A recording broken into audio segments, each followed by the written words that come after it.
Hello and welcome to Critical Misses. I am Tom T.P. Grant. I use he, him pronouns, and tonight we are playing Beyond the Twilight Road. First and foremost, we're going to go around and meet our cast, hear who they are, who they're playing, and how they're doing tonight. Starting, of course, with Julio. Julio, how are you doing tonight? I am doing very well, Tom. Thank you for asking. Name is Julio, pronouns he, him. I am playing Canario, registered party dad, who's pretty down bad right now. He's not doing too well. Very emotional. Yeah, we'll cover it in recap. We had a little character loss last episode. Spoiler alert. But yeah, we're gonna be meeting a new character tonight and mourning an old one. Moving on down, Velvet. How are you tonight? I'm doing well, Tom. How are you holding up? I'm doing pretty well. I'm excited for this game. Dark greetings, everyone. Thank you for joining us. I'm Velvet. I'll be playing Maeve Baylor. We both use Fae pronouns. Kelsey is not here, so I have to double down on magic bullshit to make up for it. And as mentioned, we are missing one Kelsey playing B tonight. She will be rejoining us for the finale next week. But moving on over, Faye. Faye, how are you doing? And don't tell people who you're playing tonight because it's going to be a surprise. I'm almost Faye. I use they, she pronoun, they, Faye, she pronouns, and I used to play Zia, my poor child. But alas, luckily, they make bad choices. Things happened, choices were made. Moving on up, Anna, how are you?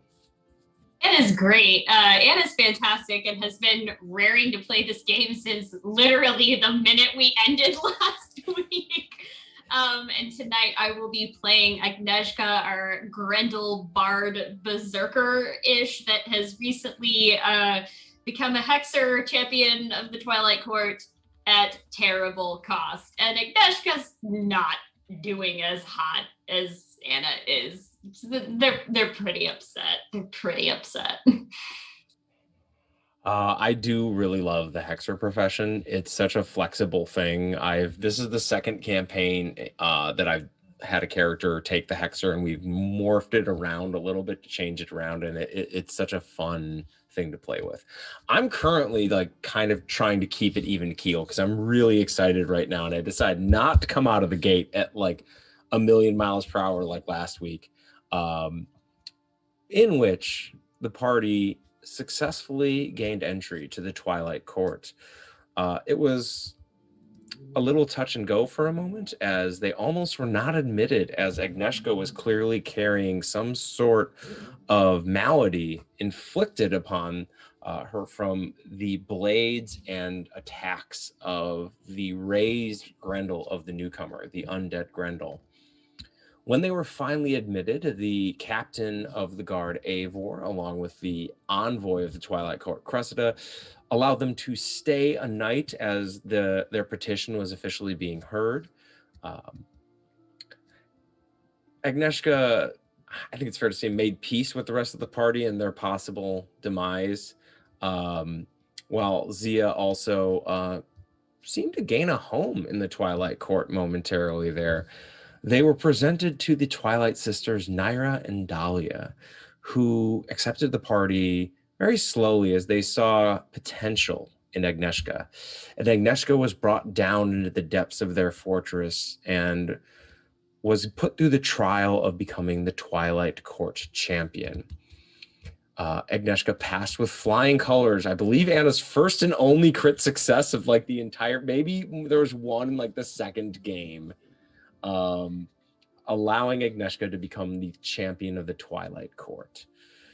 And then that evening, the Twilight Court was attacked by a horde of zombie Grendel and being led by the newcomer themselves.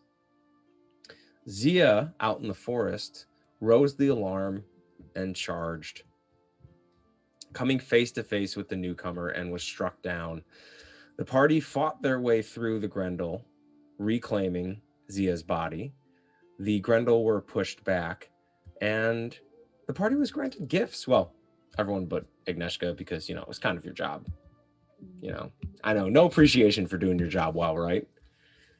The rest were granted gifts in which B wished to learn the ways of the Silver Wind, in which Naira opened a path to the etheric realm and pulled B through, the rip in reality closing behind her. And that is where we are picking up almost directly with Agnieszka, Mabe, and Canario standing over the body of Zia with their other friend, their other friend, B, having just been pulled through the very fabric of reality with almost no explanation, disappearing, left with a variety of the Twilight Court Guard and the other remaining sister, Dahlia. So, what is it that you would like to do in this moment as you are left in this, and we'll get back to something, but what is your character doing in this moment as B is pulled through? And I think we're going to start with Party Dad, because, Party Dad probably has some feelings about this. Party Dad begins by, he walks towards where this portal was, very, slowly, as each step just has a weight to it. His hands kind of just fall to his side as he just looks around. He just pauses in place, and he shuts down. He just stops and shuts down as he's been around enough Fey bullshit to know that what just happened won't be anything good. So, if it's cool with you, I'm going to invoke his disorders and drawbacks. Yeah. Ooh. Static temperament. So, whenever you're suffering from stress, fear, or terror, your fury dice don't explode. Okay. And as you sit there, as the other two watch Canario visibly close off and shut down, what did the two of you do?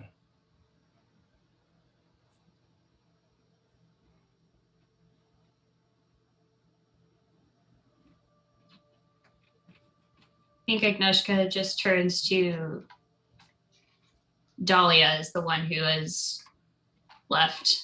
Mm-hmm. And says, we have a lot of burning we need to do. Oh, I like you. Well, straight to business then. And she turns, come with me, champion. We shall discuss our options. The situation has changed slightly. And Dahlia glances over at Mab and Canario, and says, these two have fought alongside you the entire way, have they not? They have. They seem to have served you well. If you wish, you may recruit them. I will hold them under no obligation, but if they wish to fight alongside you, their efforts will be appreciated and rewarded. And turning to look to Mabe, says, also, I do believe you are somewhat obligated to the Earl King, and this will be very much in line with his ends. So quickly, the two of you, come with me. I will gently help Canario up. Just silently shuffles about.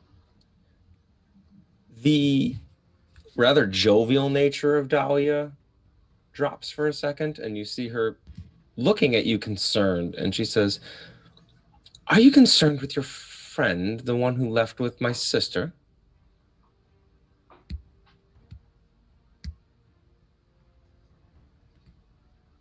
Oh, don't be. My sisters can be quite dramatic at moments. She is simply showing her the ways of magic.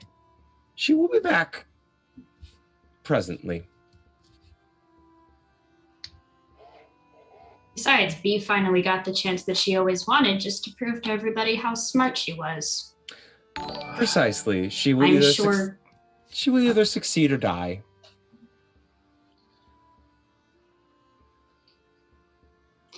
Meanwhile, there's another one that has fought alongside us this entire time. A member of your court now. And who is this?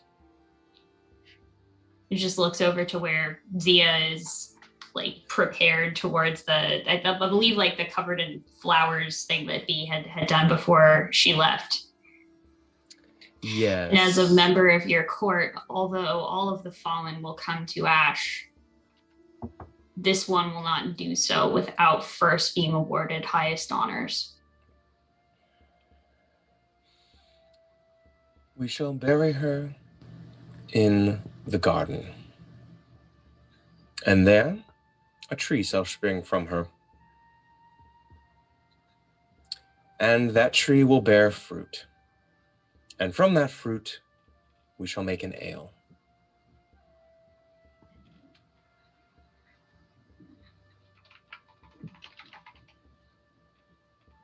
Does this seem appropriate for your friend?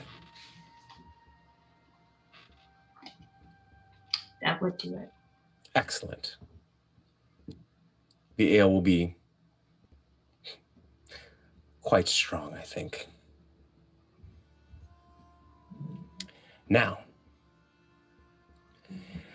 in the moments after you left, we had a new arrival at the court, and proved quite useful in the conflict just now. I think you should meet them. And Dahlia is going to take all of you back towards the Twilight Fortress, the huge tree-like structure. And you are led inside, Eivor coming with you. Several of the Twilight Guard in tow. You are led up into the throne room, courtroom, and you see a figure standing there. And it is at this point, I would like Faye, would you please describe what they see? You see a very tall elven individual. They have some burns on their hands and arms. They have like purple skin, and with one amber eye and one silver eye, and like soft silver hair. They're about 6'5", and they're just kind of like leaning against one of the walls, like waiting until they hear you guys enter and look up to you. Dahlia sweeps into the room, her green dress and red hair floating almost as if there's a wind. Behind her, you see the rest of the group. Agnieszka quickly behind, Maeve and Canario bringing up just in the rear. And Dahlia says, "There you are. What was your name again?" Isla? Isla. Yes, I remember you. You were a child here, were you not? Once, a long time ago. The Pale Oak was the one that brought me to this place and kept me safe. Yes, you owe Pale Oak a debt, do you not? Yes. How fortunate, as it is time to repay such a debt. May I introduce to you our new champion, Agnieszka, recently passed of the trials.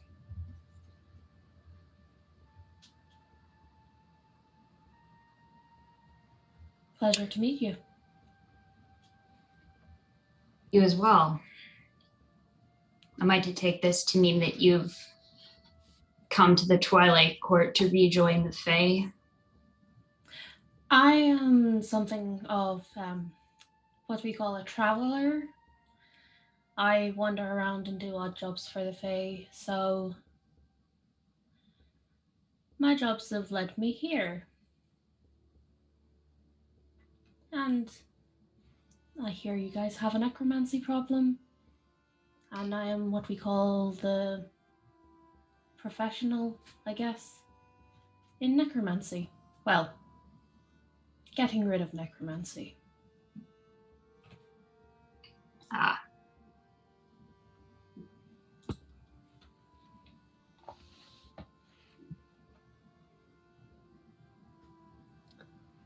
Well, then, let us begin to talk business, as I believe, Mabe, you had indicated that the Earl King wished to meet us at the stone table, where the intention was to draw the newcomer into a trap. I think the Earl King is potentially unaware that we do not have access to the stone table at this moment, as it is guarded by the tree folk, who have declared the neutrality in all of this. They will not let us pass, but they will not openly fight us.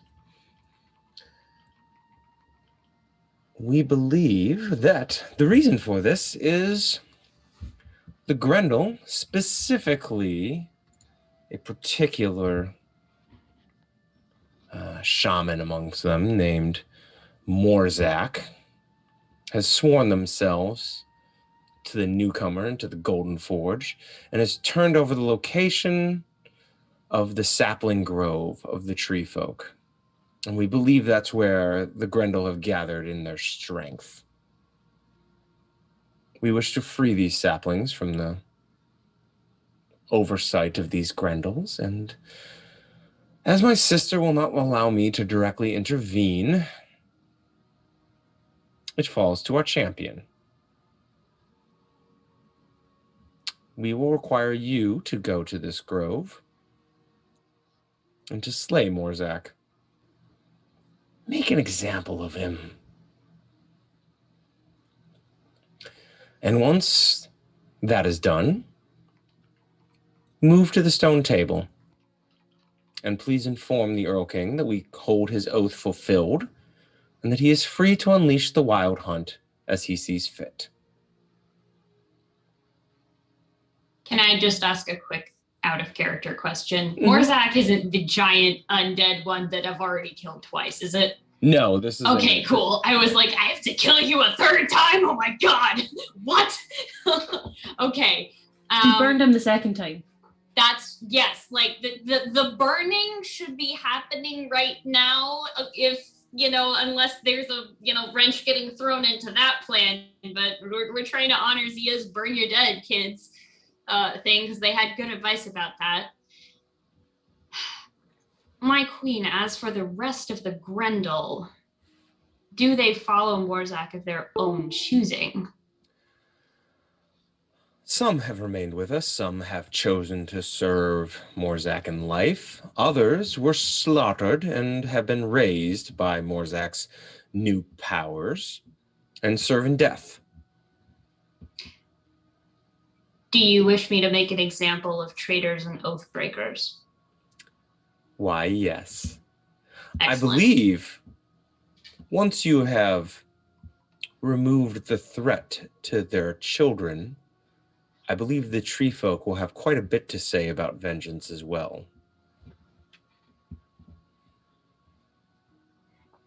Good.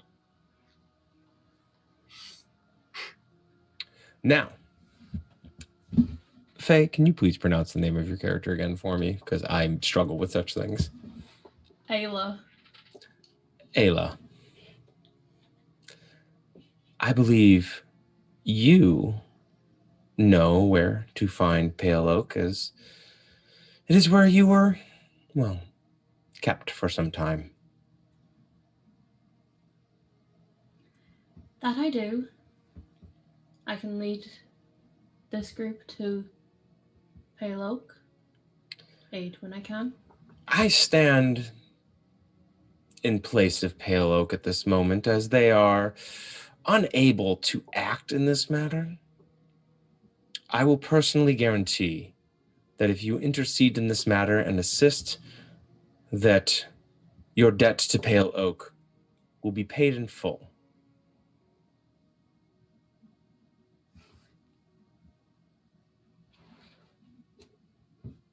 Is this agreeable to you? Of course. Excellent. Then,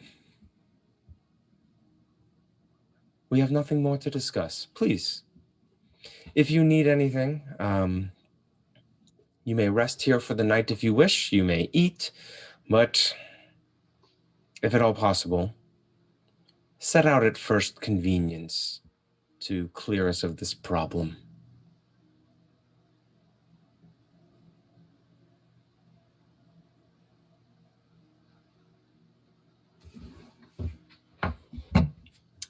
Is there anything any of you wish to do in the throne room or speaking to Dahlia before you set out? No.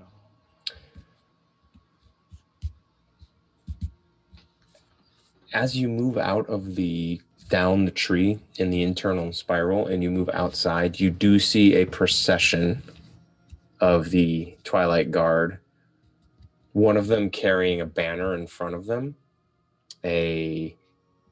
the purple bramble symbol of the Twilight Court with a black ribbon strung from it, holding on their shoulders a plank that has the body of Zia being carried to the gardens.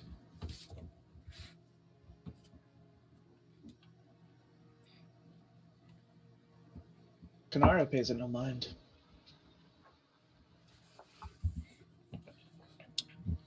Canario turns away. What does Mabe do? I'll do one of those warrior salutes, just kind of raise the spear towards them. And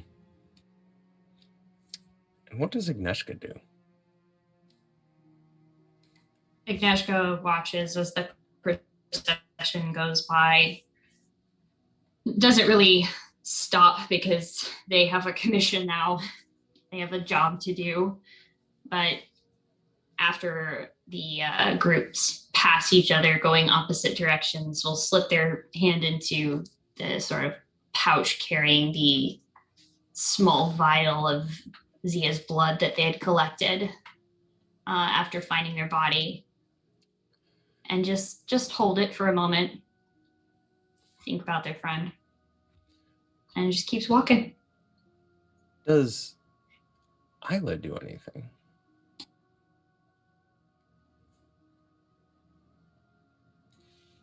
Isla would bow their head and then see that Canario's walking away and follow Canario.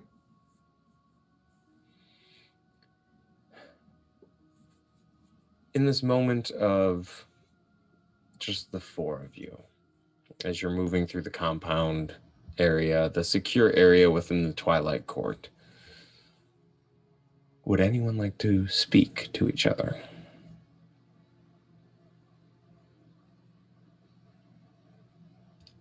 I'll turn to Ayla. Mm-hmm. You mentioned you're the expert at stopping necromancy. How do you keep them down if they try to get back up?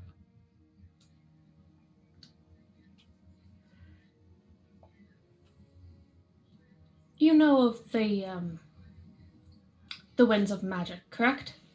Correct. The purple wind and those of us that use it put an end to necromancy. It's not really... Some people think that we are necromancers. We're not. We're kind of the opposite of necromancers. We don't fucking like them. And we don't like undead. Our magic is used to get rid of those issues. I like that. You hunt the already hunted. That's fun. Yes.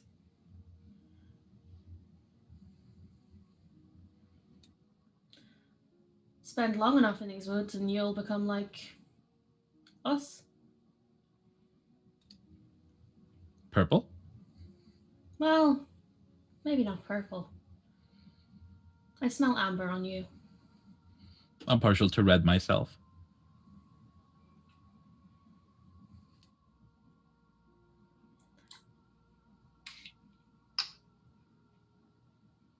Speaking of smelling amber, I don't have anything particular that I want to say just yet, but I do want to see if I can use my keen senses to smell the area that we are wandering through and see if I can catch any evidence of the amber wind or any of the other sort of like smell-o-vision magical winds. It's always so weird. Oh, the smell that you pick up first is what can only be described as a stench. The smell of corpses.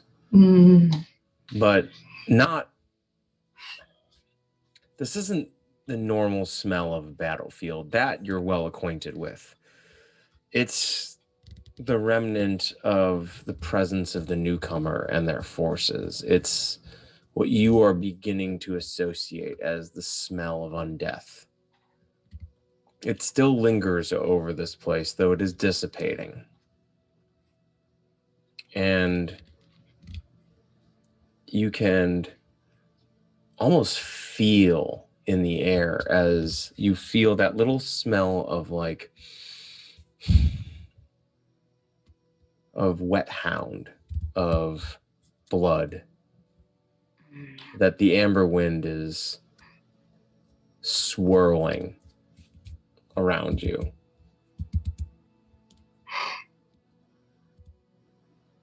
The time that the Earl King warned of, the time of the calling of the hunt, is getting very near. Mm-hmm. Mm-hmm. The power is gathering. It simply needs to be focused.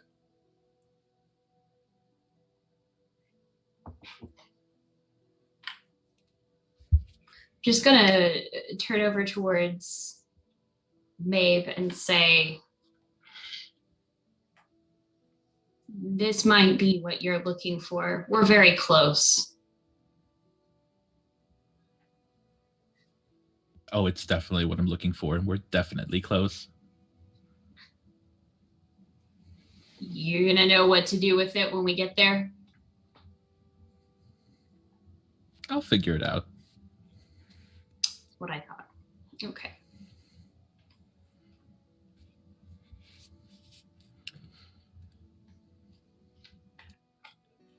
As you reach the edge of what will be the known Twilight Courts region, you see several figures standing at the end, spears in hand, shields, and at the front of them you see Eivor. Eivor approaches and says, "Champion,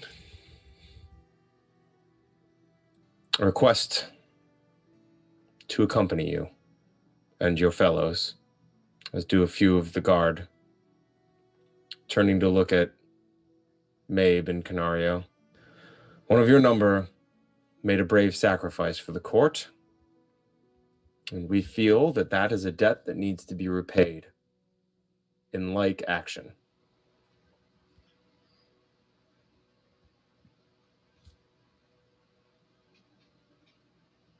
Thank you, Captain Eivor. Eivor turns to look at Canario and says, "Your friend died bravely, and it'll be an honor to serve alongside those that they called friend."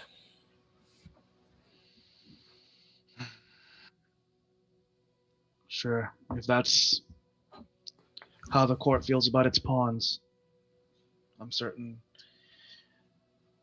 we'll have a great go at it.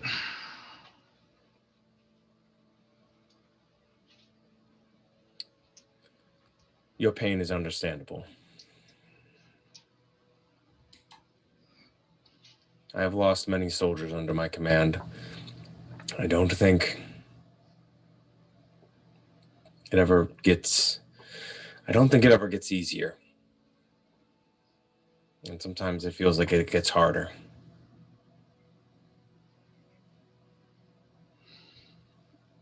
After a while, you become numb to it, but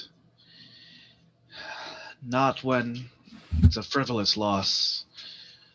Not when it's predicated on a mistake. Something that was so simple as don't stray from the road. Don't walk into the forest. Don't stray. Just keep to your path. Just keep going on. No, we fucked up along the way. And now we've lost one because of it. Eivor, honestly, friend might be too close a term. Traveling companion, yeah.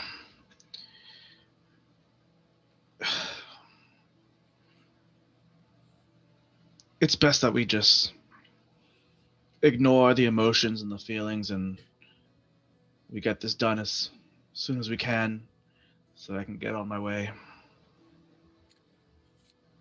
You see the soldier's mask set back over Eivor's face as they look back at you and they say, yes.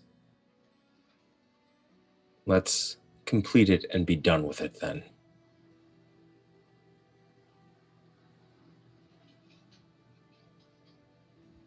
Let's.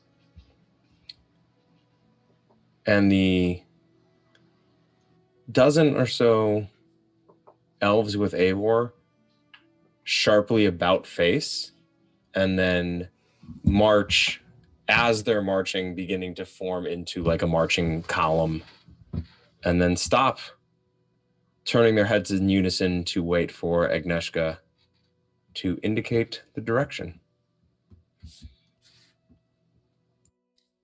We'll follow the scent of the amber wind and the stench of the newcomer. Let's just say also Isla knows the way. Yeah. As you begin to move into the Twilight Woods, there is no navigation, there is no losing your way. Agnieszka, you seem to know the forest. You seem to know where your foot will fall before it even goes. You don't have to look down to notice that root. You don't have to see the tree behind this. You don't have to see the stone behind the tree. You just seem to know where every path and every way is. Isla, it's been many decades, but the woods are familiar to you. You spent your early years here. Your mortal years were spent in these woods. You remember them quite well. And so you quickly find yourself leading the way with Agnieszka as the two of you confidently are moving through the forest, and you are moving next to each other in that moment.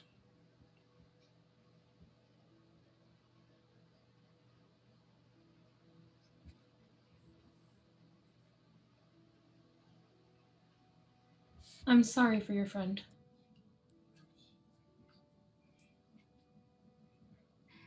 Don't be. They knew what they were doing. It's still difficult to lose anyone that you care about.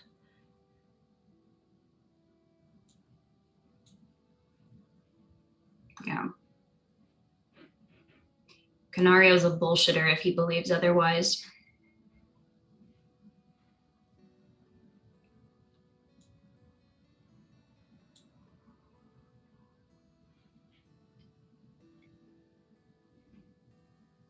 So what exactly do you owe to Pale Oak? Must be something pretty big. I owe Pale Oak a life debt. When I was mortal, I was abandoned off of the road. Expected to die. Woke up with pillow by my side. Took me in, raised me. And then I became Fae. You were a child then?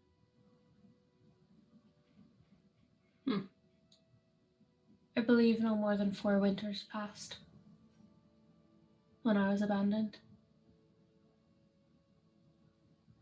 Well, then it seems that we have that much in common. It was many winters ago now, but it is a life debt.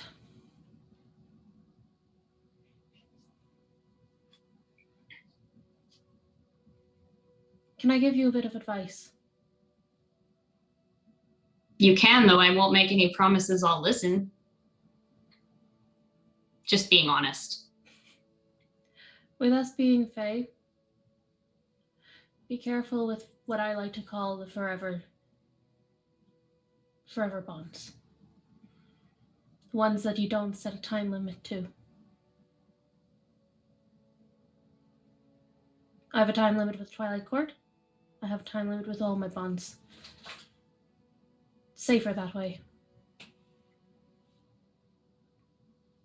Means you're freer.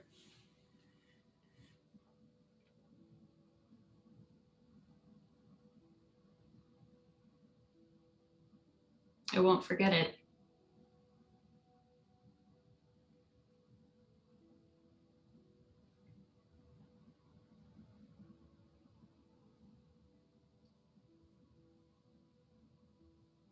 And as Agnieszka and moves off, Mabe and Canario, you pick your way through the track, but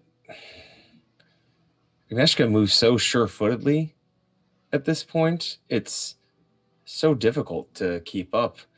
You tend to catch your foot on the roots that they see. They tend to avoid the sudden drops, like the holes that you step into and stumble with. It's a little difficult to keep up at this moment as the two of you find yourself moving together a bit behind, struggling to catch up.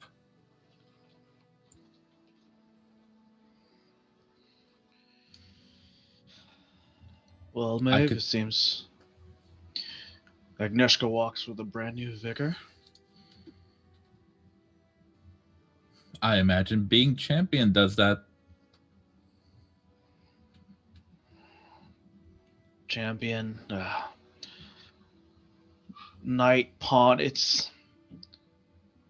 Agnieszka is now a tool to be used whichever way they see fit. Weren't you in the army? You sound like that's a new concept. Well, back then, at least I was getting paid for it. Now, I don't know I'm here. I've lost one. The other wandered off with a Twilight sister, and Agnieszka changes right before my eyes. I feel an eerie creep down my spine, a pain from a long time ago, and I have a feeling this won't end in a positive way for any of us.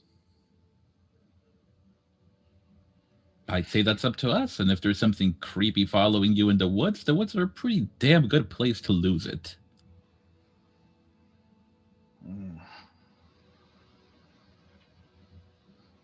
Besides, B will be fine. I've known her long enough that some ethereal dimension couldn't hold her if she had a mind to come back. My friend, but power does corrupt, and though very bright, smart young woman, wisdom comes with age, and I fear she may feed too much from what they may offer her. That may just corrupt who she is as a person.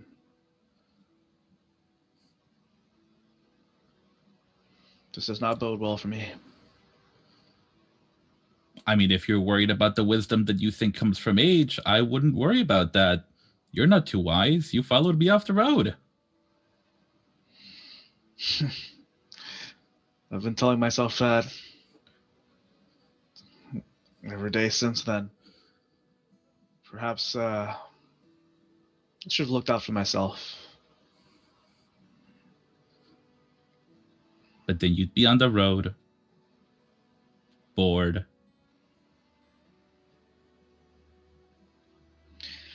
I'd be on my way back, making my way to the homestead and being by my wife and my daughter's side. But no, I'm marching to my potential death, surrounded by strangers and fae, while those that I've been traveling with slowly unravel and become something new. Well, you do have a child, Canario. I might not know much about them, but I think if you're going to have a hard time watching something grow and change before you, you might want to get used to it. My island doesn't grow. My island doesn't change. Oof. Well, you might have to grow and change then. If I hadn't grown and changed, I wouldn't have made it here. I've changed many times throughout my life, and for once, I just want to settle. Just want peace. That's the final change I seek. A peaceful life.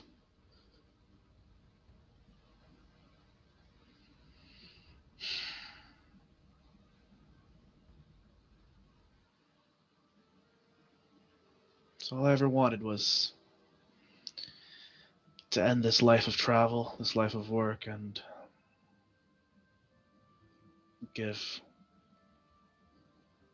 my wife and my daughter the time they deserved, yet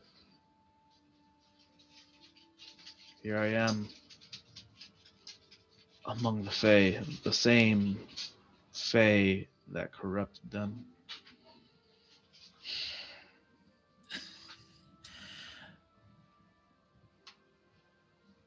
I'll make you a deal. If you make it out of this alive, I'll transmute you enough gold that you can retire or do whatever you want. My days of making deals are nearing. Keep that to yourself. I don't require anything from you.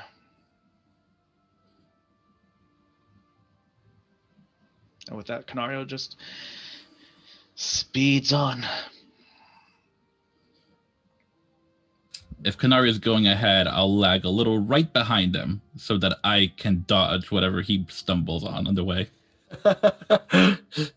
Using Canario Wow. to find the particular holdups and trips. Yeah. Using an old man as a dowsing rod / metal detector.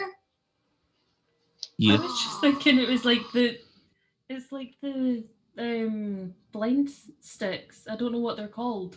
Oh, just a cane, like a white The cane. cane, yeah. Yeah.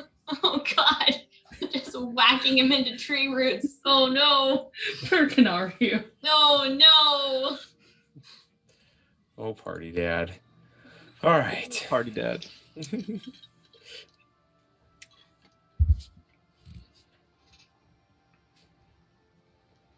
As you move, and move, it is several hours. Agnieszka, you are inherently aware that there are several tree folk in the region. The younger variety, the potentially more violent variety, though they seem to move away and make way as you approach, not seeking to draw the ire of the Twilight Court or its champion. No longer simple travelers in the forest, you are carrying the weight of authority, and they steer well clear of you. You begin to approach where you know to be the Grove of Saplings. The children of the tree folk take nearly a century to mature, even to the point where you see them walking around, the young ones. They spend their early days, their early decades, as immobile as any other tree. You come to the bottom of a slight rise, and you know it is a rise that leads into a small valley within the forest, and in this valley sits the grove. And as you move towards it, there is a singular tree, very, very large, an oak tree, huge branches, full of leaves, but its bark is a pale, pale white, moving to gray with black knots in it. It seems to move and shift as you approach. It rotates, and you see within it two knobs of wood that move as if they are eyes. A crack through it opens, and a wheezing voice that sounds something like the creaking of wood and the blowing of wind through leaves greets you as you approach. It says, "Champion of the Twilight Court."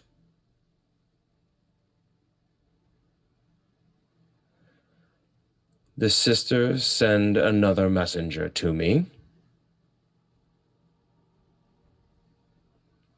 Yes. My answer remains the same. My first duty is to my people, and I cannot intercede.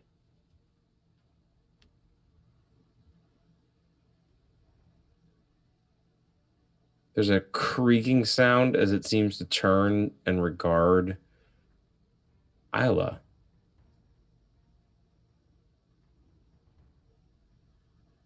Child, you return.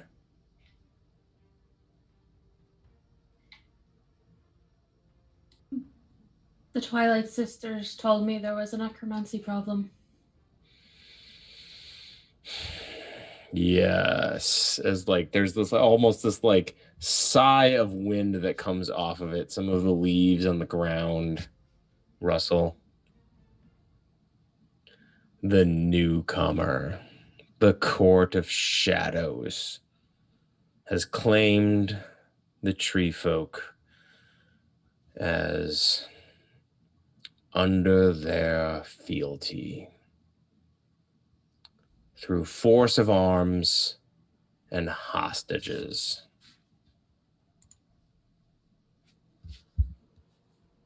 I am obligated to stand aside so long as my turns are children are within their grasp. I have sworn it so to the newcomer. Good thing we'll be getting your children out of the way then. There's like a creaking, cracking noise that, Isla, you know is the equivalent of a chuckle. You intend to rid us of our children's protectors. Of course. Were you able to do that, we would be free to see to our old oaths to the court and to protecting the agreement that we entered into with the village of the humans.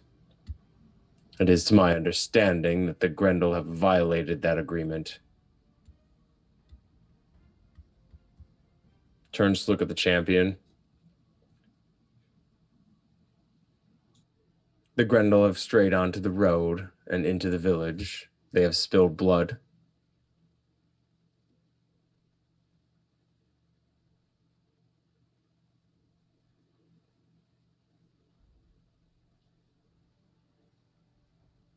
Looking at Agnieszka, the tree sits there. Was there an attack?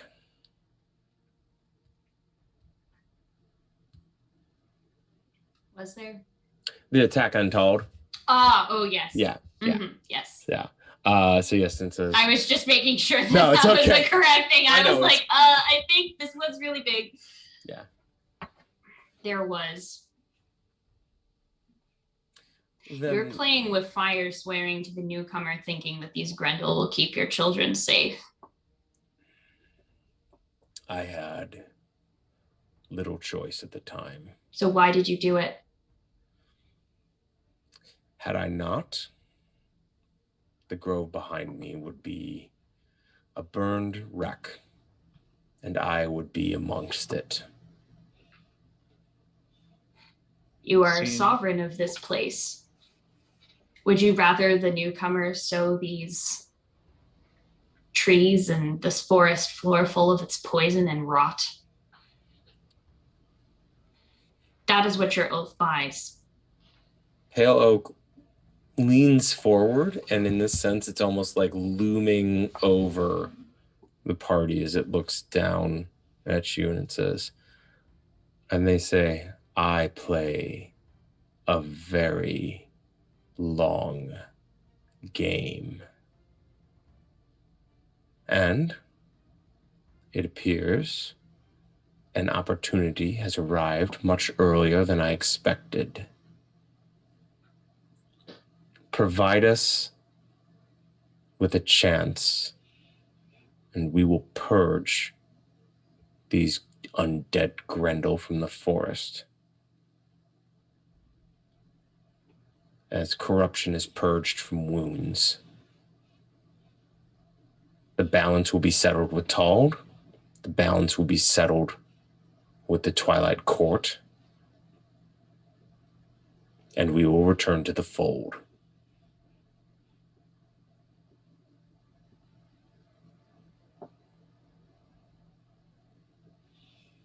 You will teach your saplings who and what it is that has allowed them to survive, grow to maturity, and gain many rings.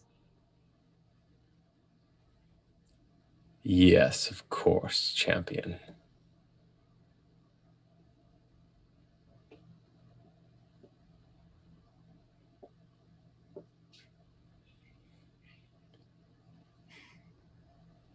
There are many of them. Be cautious.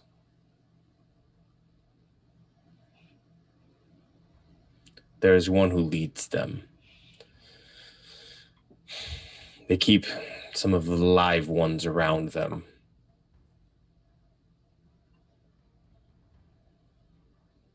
Deal with them, And I believe we should be able to intercede from a few wandering undead in our grove. These young trees, how young are they? Is their wood still green? The wood is green. The trunks are narrow. They have no voices. But saplings. They will not be able to intercede or help. And I have an idea.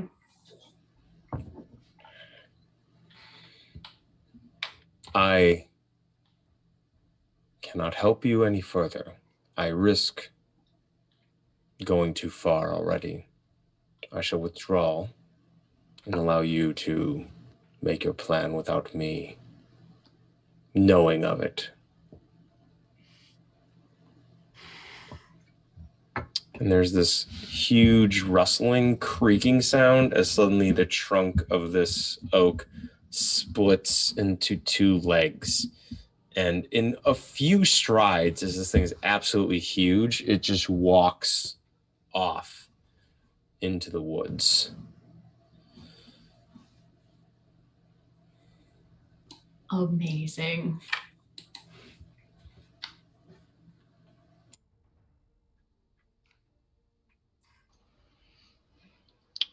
Canario saddles up next to Agnieszka.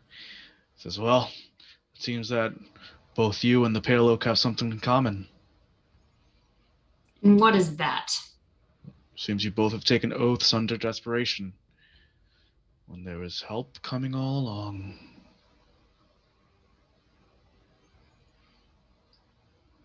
Come again?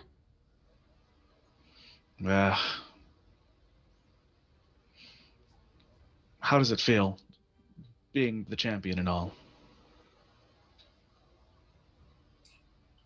Pretty sure it feels like help coming all along for the trees. But for yourself. They don't get their sapling back without this oath. But you, yourself, your vessel. I could have helped. I just needed a little bit more time. I didn't have time. We weren't sure of that.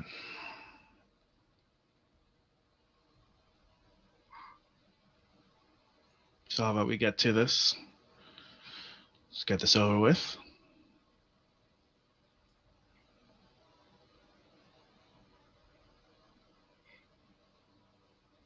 You're not going to like the plan that I'm thinking. Are you telling me you're not going to play your drum and lead us in?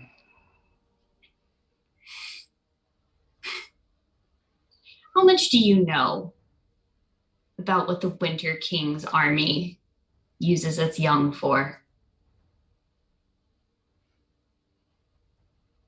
Well, close to nothing. That is where I got my start. Before I became a skald, before I was big enough to hold a sword, they use the young Grendel that march in sworn service to the Winter King as bait, as infiltration, harmless, small, innocent looking, easy to go under the radar.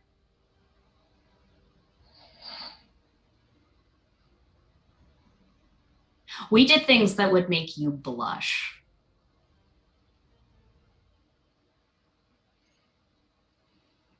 I suppose that's so. You've come a long way. And if the trees are worried about their young being captured by the Grendel,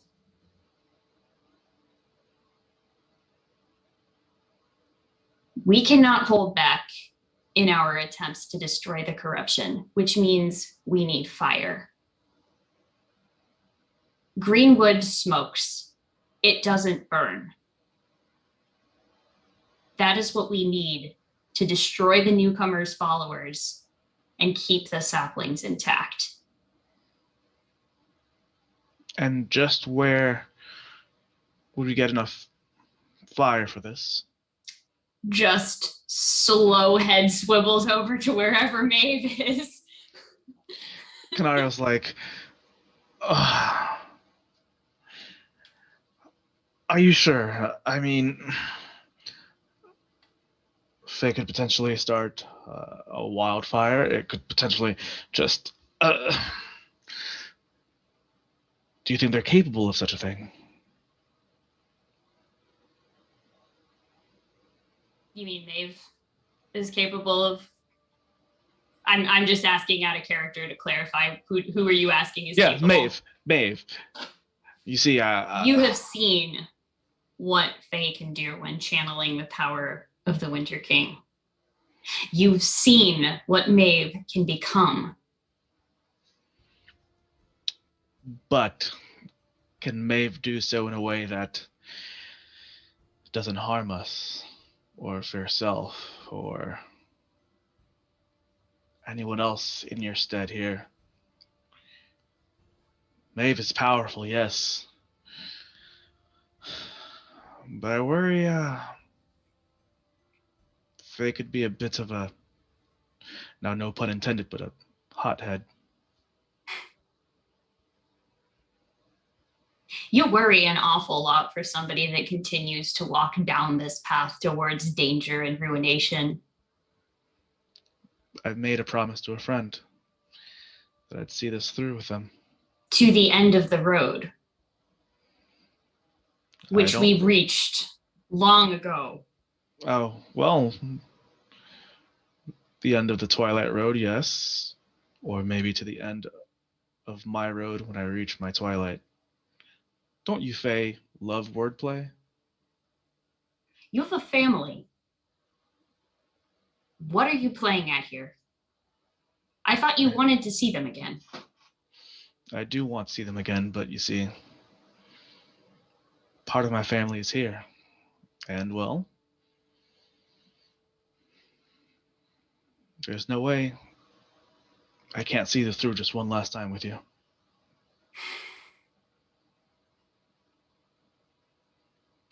Canario, big hearty pat on the back. Says, come on. Thought you, Faye, were great with wordplay and bonds and all this stuff. Damn it, Canario, you're mortal. You could die.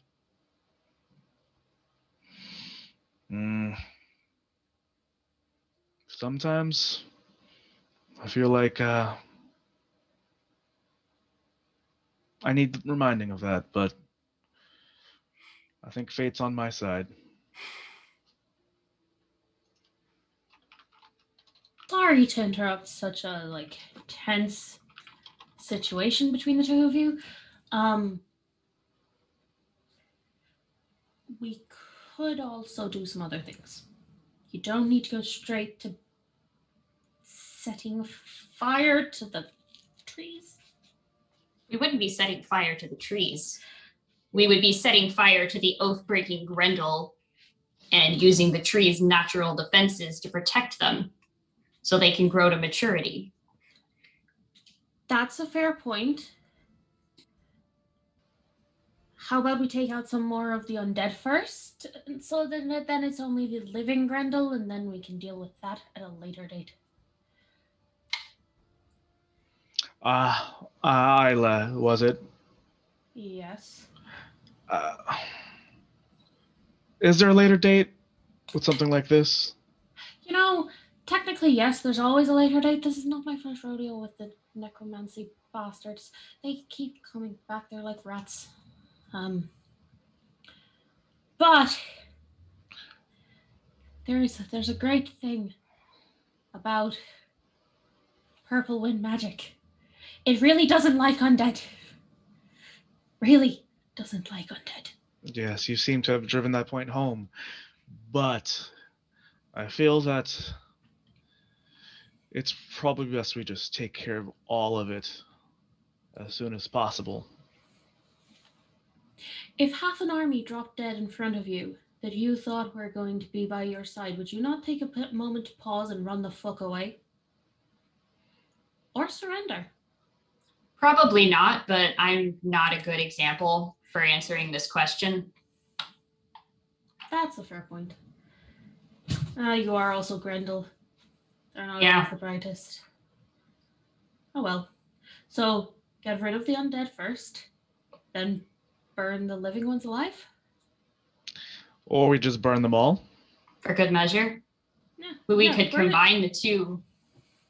Eivor steps forward and they say, Champion, we might need to also consider that some of the surrounding trees looking around may be tree folk who are waiting. So if we utilize a fire, it will need to be, and continually they're looking around as if nervous about this. It will need to be potentially somewhat limited, as if we catch our allies on fire, that may complicate our situation. Aha, like I said. Fair point, Captain Eivor. However, with as yet many of the tree folk being undecided as to which side they wish to fight for, Perhaps we could use the threat of fire to herd them towards you or separate some of them. If you do that, you could end up pushing more of them away. They're stubborn folk. You ever tried to move a tree? If we drive some of the Grendel into the forest, well then they may simply never emerge. That's very true. so catch them between fire and murderous tree parents that would gladly rip their children's captors limb from limb. Champion, that would send a message. You put it so succinctly. If you wish this to be the case, we could move about and move around the grove and potentially make ready for a fire behind the enemy. What is the thing that they do to stop wildfires spreading too far? Well, they burn. They burn the land. Control burns. If we find as much dead wood, that can be our kindling. I shall set my troops to it. I think it is important that we emphasize that it is dead wood only. No living wood can be used for this fire. No, don't. Please don't. They get pissed off. Yes, I heartily agree. Very, very pissed off. Captain Eivor, may I ask just one thing? Yes. Well, you see, he looks at Captain Eivor and Agnieszka, who I assume are both wearing decent armor. Mm-hmm. And he looks back at himself wearing his leather apron armor. I'm sure you've noticed that I am immortal. And I do possess some squishy parts. Do you think any of your own might be able to, I don't know, go without so that someone more in need may return home safely? The moment as they look at you and say, this wasn't something you wanted to bring up when we were by, the big armory in the Twilight Citadel. I was going through a lot of things yesterday, and I was just not in the mood to talk to anyone. I'm sorry. That's fair. That elf over there looks rather big. Turns to look at them and just says, well, we'll need to move fast and quietly, and several of you are going to be gathering firewood and digging a ditch rather than fighting. So, you Give him your armor. See one elf just turn like ice blue eyes at you and just like straight eye contact is like starts taking off armor, doesn't break eye contact. Canario, Throws it at your feet. Canario like flexes his fist with his knuckle duster. This by the way is the other boon. Getting Eivor and the troops to come with you and having this flexibility was Anna's boon, and this is Faye's boon. This is why there was no roll involved with that, because that.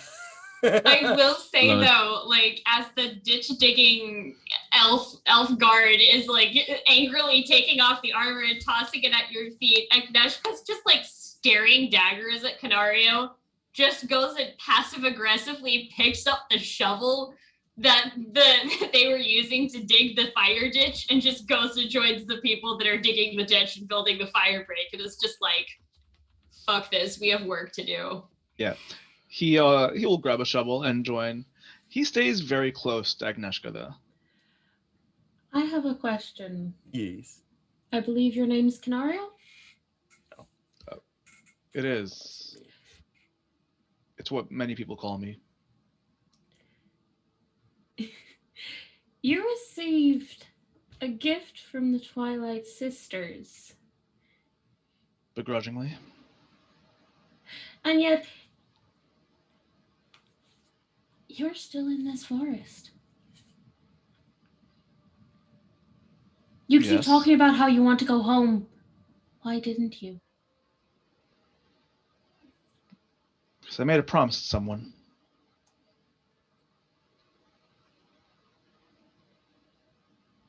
Are you oath-bound by it? Am I oath-bound? No, but when I give my word, I hope to keep it. I heard you have a wife and a child. And? Isn't there an unbroken promise to look after and raise your child and take care of your spouse? How does that not matter? You don't seem to like Faye. I've noticed that. No offense taken, by the way. But you're ignoring promises to a family to keep the promise to someone else that you're not oath-bound to, when you could say that having a spouse and having a child is more of an oath than many that we make.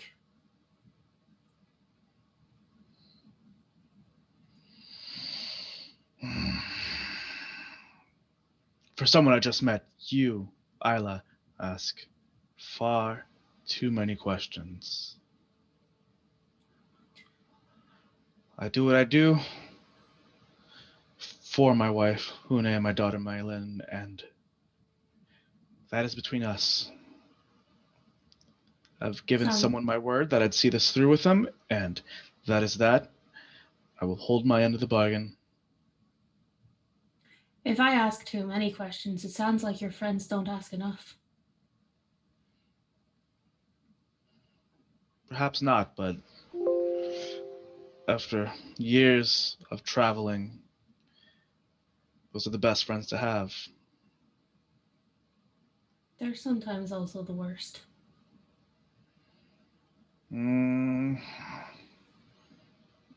Depends on who you ask, I suppose.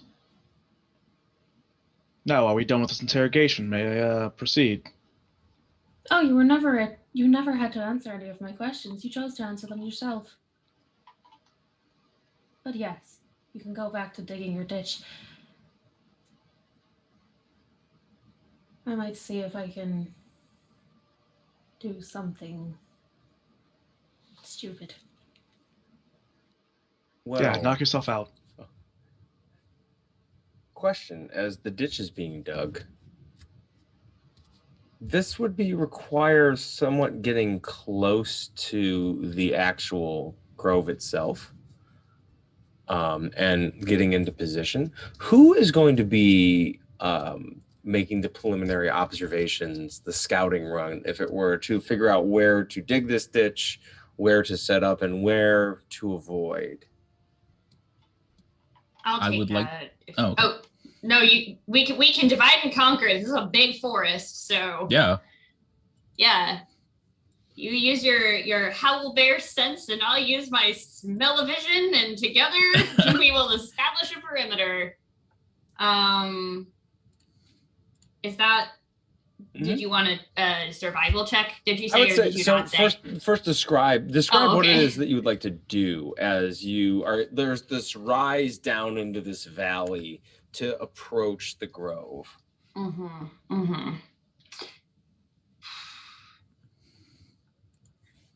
Well, Grendel have taken saplings down here. We're not exactly subtle, when it comes to traipsing off of the woods. So here's the look, okay? Like the whole thing about not exactly being the brightest, you don't get horns this cool without being a little bit hard-headed. This is just how it works. So go away from the very sort of obvious, like broken branches and trampled plants and stuff like that, and go to where they haven't just completely stampeded through the place. Set up a lookout areas where there are still, birds nesting in trees and stuff like that. And they can smell us as easily as I can smell them. So, Maeve, if you have anything that can, Roll me a stealth check. disguise how we smell. Yeah, roll me a stealth check to see if you can get into position. And Maeve, do you have something to disguise smell? I don't. Disguise smelf. Disguise Smell. smelf. Roll smelf for me. Roll smelf. Okay, stealth. I don't have anything for that. I am not very good at that. I would like to cast Tongue of Beasts. Okay. So roll me the incantation to cast Tongue of Beasts. Tongue of Beasts at this point is a flat roll for you. Cool. Yeah. Actually, I'm going to say it's a +10 for you. You've cast it several times. It is definitely within your wheelhouse. It's a +10 rad. incantation. That was a 2. Okay. So yeah, Tongue of Beasts is up. And I would like to cast Quoth the Raven. Ooh. Very nice. Roll incantation again. This is their first time casting it, correct? Yes. But it is petty or lesser? It's I believe it's petty. Then make it a flat roll. Make it a +0. That's 31. Oh yeah. So yes, you. We'll come back to you in a second. Agnieszka, what did you roll for stealth? I haven't yet. I'm basically just doing my best to stay, downwind of where I need to be, and hope that if they do smell a Grendel, this place is crawling with Grendel. I'm going to say since you specifically said you are seeking to be downwind, I'm going to say you can take a +10 cool to this roll because smell is going to be part of it. Fuck! I critically failed. Oh no! She's back. All right. Hold on. All right. The dice have been justly punished. Think about what you've done. Maeve, what do you turn into? A crow. And what do you do? I would like to scout. Get that bird's eye view. So as you fly up above, would you please roll me an awareness test at +20 since you are airborne and a crow? All right. My perception. No, it's awareness. Where's that? Oh, okay, it's perception anyway. Thank you for that stretch. I actually felt really good. Yeah, it's kind of necessary. Yeah. That was a 20 for that one? A 20. You take flight. This is your first time being a bird, correct? Yes. Please describe how that feels. I think it's I think it's really exhilarating. I think Faye doesn't know what Faye's doing, so Faye just kind of skyrockets up, probably like narrowly dodges a couple of trees, and then kind of starts finding for stride. You come up, you see the grove. Many small trees, not exactly spaced. It's not like a human or a intentionally planted orchard. They tend to be clumps, but they are generally in somewhat resembling rows that seem to like break up line of sight in this area. Moving between them are the shambling figures of the moss covered Grendel. Some of them seem to be entirely covered in it, almost barely recognizable. Others seeming to be rather freshly slain, some of them having moss only emerging from one wound that seems to have happened within the last few days. There are a couple ones that are alive you see moving around. You see specifically a few that appear to be on four legs, moving about almost horse-like with human-like bodies, upper bodies emerging from them. And you see one very large Grendel. Huge. Larger than the one Agnieszka fought and talled. And next to it, you see a spindly one with long, wavy horns coming out, carrying a staff with skulls strung from it. And you can almost feel the power emanating off of that one. As you sit there, you see their heads, you see the head of the one with the staff turned suddenly and then set back. What do you do? While I'm here, I think I'd like to use Witch Sight, see if that nets me any further insight. Ooh, go ahead and roll me an incantation test. Plus 10, you've been casting Witch Sight quite a bit. I think you mean plus 40. Plus 40. Ooh. Nothing could possibly go wrong with a magical mishap at this moment.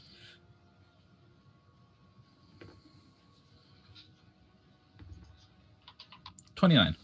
29. Oh, let me roll chaos. Oh yeah, roll those 3 chaos dice. No sixes. Oh, very nice. I'm gonna pay for this later. Nobody get excited. Probably. I think I may have already bought that on layaway, just so you're aware with that critical fail. So. We balanced the scales, Anna. Above you, the sky is a swirling mass of amber. The entire sky is a rotating cyclone of amber, and you can see almost the eye of the storm seems to be moving off to a central point not far from where you are now. Down below you, you see the winds of magic moving about. You see a slight confluence of amethyst purple drifting back towards the direction that you left your new friend in. You see around the undead ones, you see again that weird, almost black chain moving through them. You can see and hear the screams again, or you can see almost the torment that they're in, and you can hear vague spectral screams coming from them as these are bound by some sort of magic. And around the Grendel with the staff, you see an aura of darkness. Something just wrong in almost a sickening way coming off of this Grendel. A power it has, unnatural, incorrect, and not earned. It's almost as if it's been put upon this Grendel.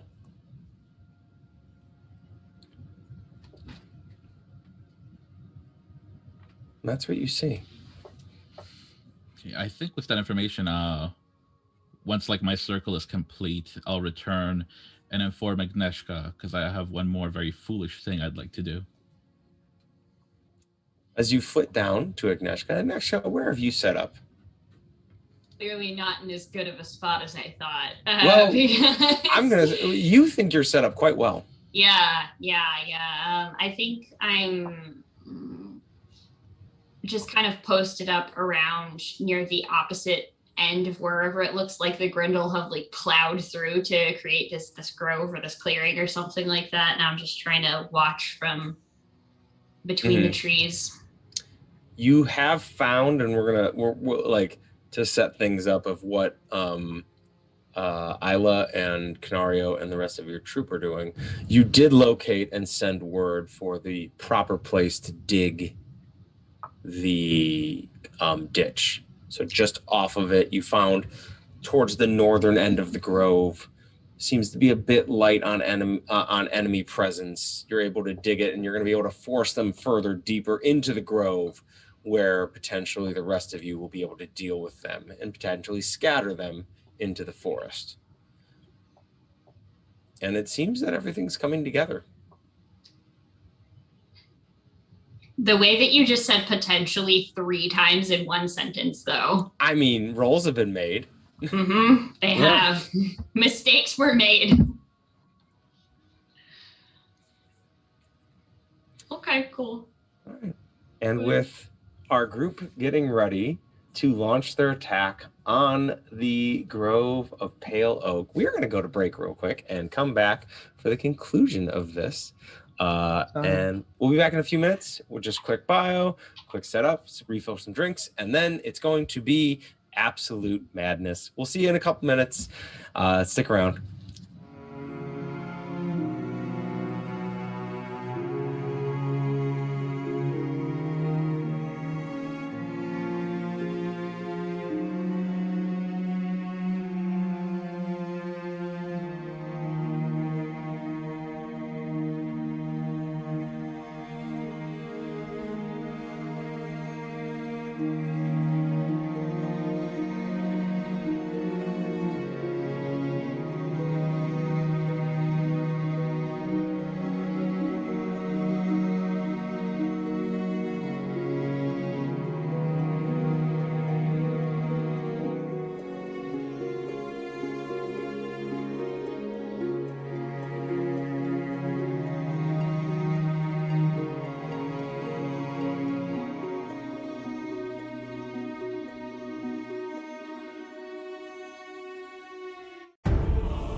Welcome back as we are returning to our game.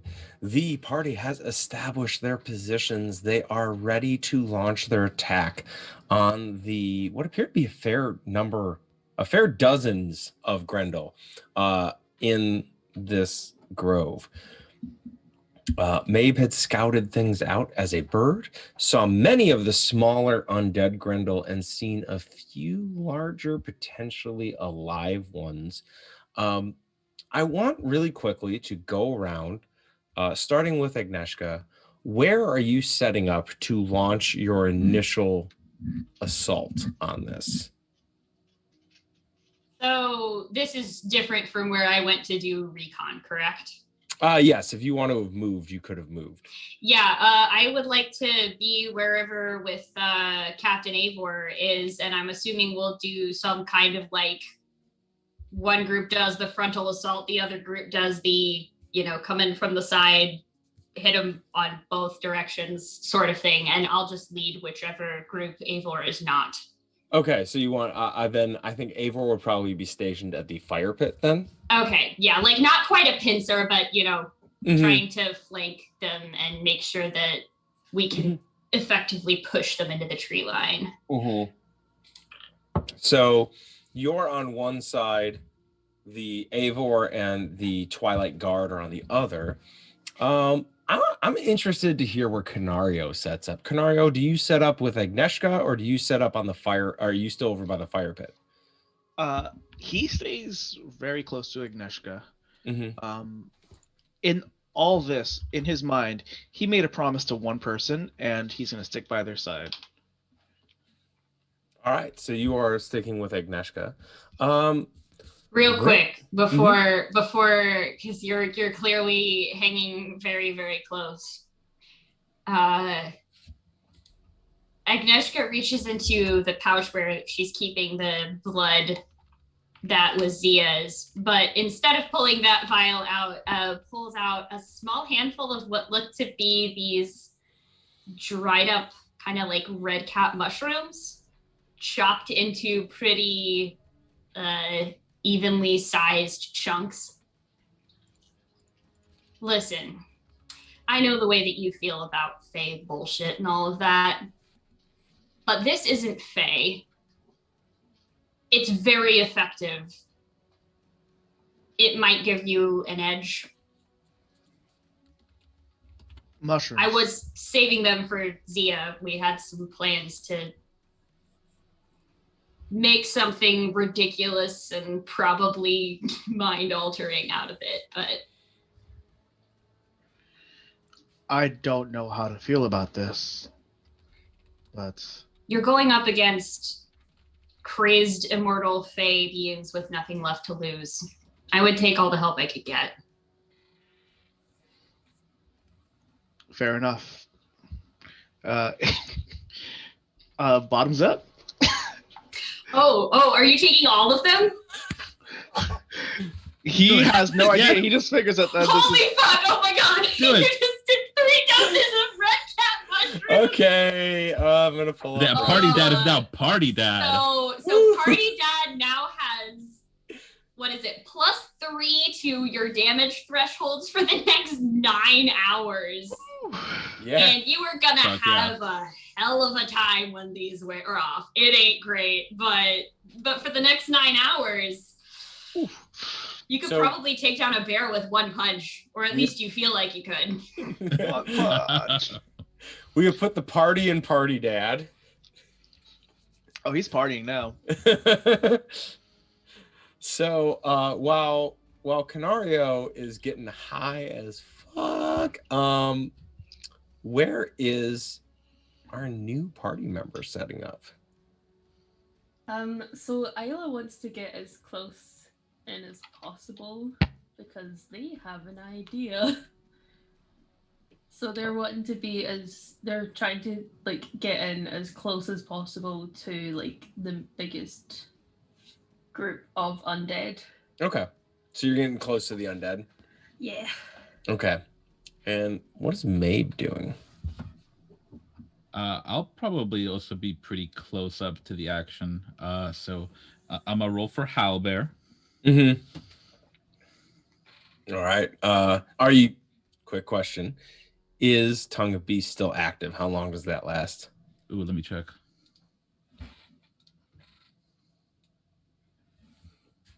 I think it's hours. It should be, but I will check real quick. Here, I can pull it up super quick. Tongue of Beasts. Tongue of Beast lasts for its duration is special. It's like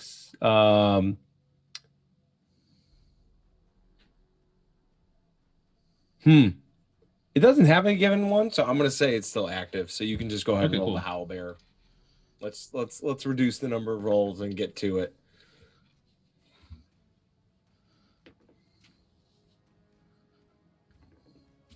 It is a greater. Huh? Oh, sorry. Go ahead. Oh, what was your target number? I rolled 49, but that's still under my target. What is my target? Where is incantation? Yeah, my target's like 58. Well, here's the thing. I was gonna assign it a -10 with it being a greater spell, so that would be a fail by 1 unless you wanted to reroll. I was not doing that retroactively. It's a greater spell. I was gonna dock you 10. Oh no, that's cool. Yeah, no, I think yeah, I'm cool with rerolling. Okay, so you want to use a fortune point to reroll? Yeah. Okay, so fortune point being used to reroll. Are you gonna channel at all? I don't channel for Owl Bear because it just extends the duration. Oh, okay.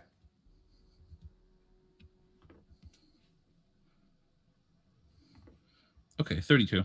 Okay, yeah. So you're able to transform, and I have misfortune point now. You do. I would like to do give myself that armor boost that I was toying with. Oh, if I may. Yeah. Go ahead and roll for that too. Then, I'll channel for that. What? Yeah, it's starting at a -10, and you start with an extra chaos dice because you're reaching for a wind that you're not super familiar with. Yeah. Oh, I might reach for one more, even that. So yeah, I'll channel for this one. It wasn't a set spell. It was just a kind of reaching for that not silver, the yellow wind. The yellow wind, yeah, because you have a little yellow wind tendencies also. So go ahead and roll a -10 incantation unless you channel. I'm channeling, but I didn't have to. That's a 12. All right, there you go. So roll me 2d6. Oh, one's a 6. Two sixes. 2 6s. In honor of B, and if she's still in chat, I want to try one more very foolish thing. Well, before you do that, roll me a D100. D100. 10. 10.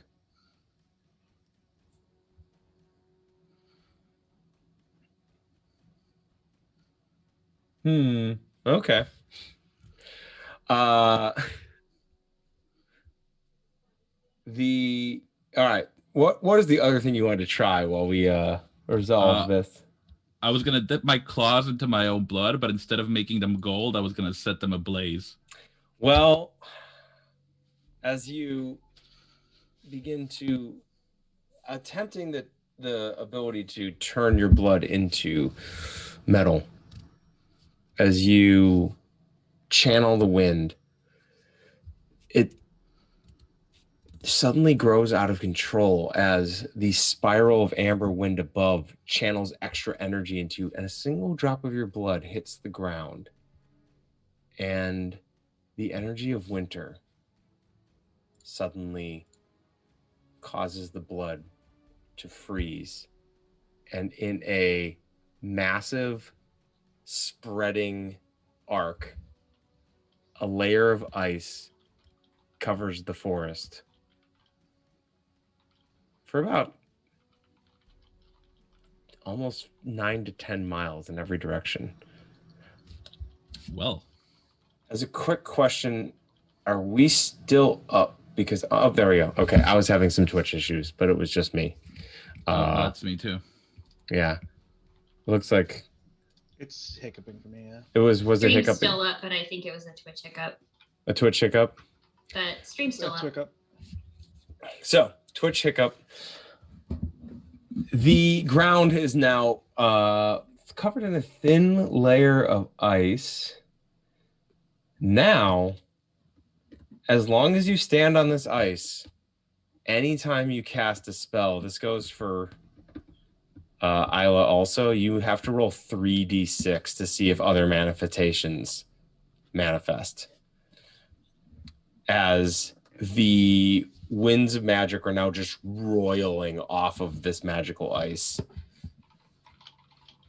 You guys finally rolled one of the weird ones. So now casting any magic in this combat comes with some pretty serious consequences. So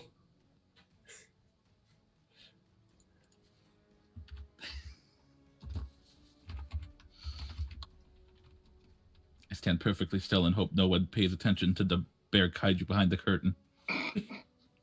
Well, The bear kaiju. with the ice spreading out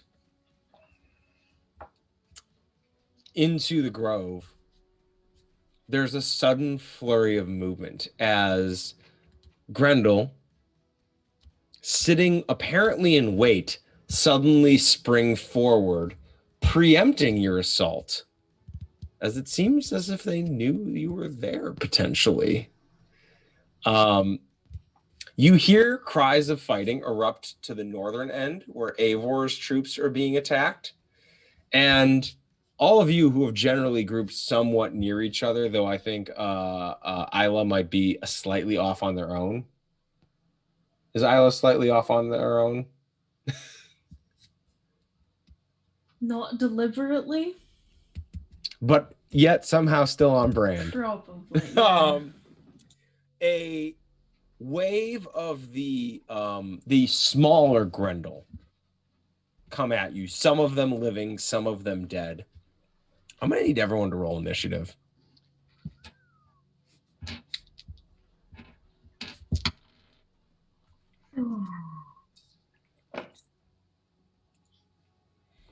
Why do I always roll like poop? How many D10s is initiative? It's a single D10 plus your initiative, which is 3 plus perception bonus. All right. Tubular, thank you.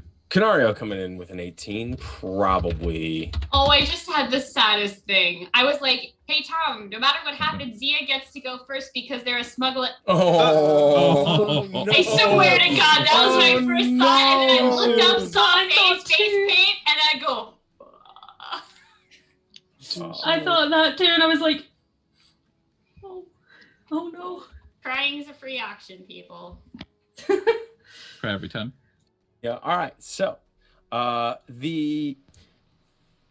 there are numerous of these smaller Grendel, and as they are less important but very numerous, I'm going to run them as one big horde at the moment. So you are all going to face an attack coming your way.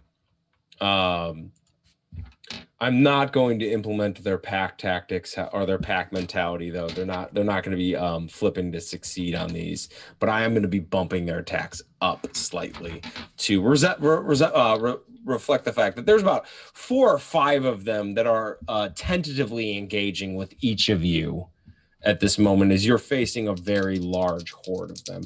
So we're going to start going around with Agnieszka. The ones attacking you definitely hit. I rolled a 6. But you are only going to receive 9 damage. Let's see. That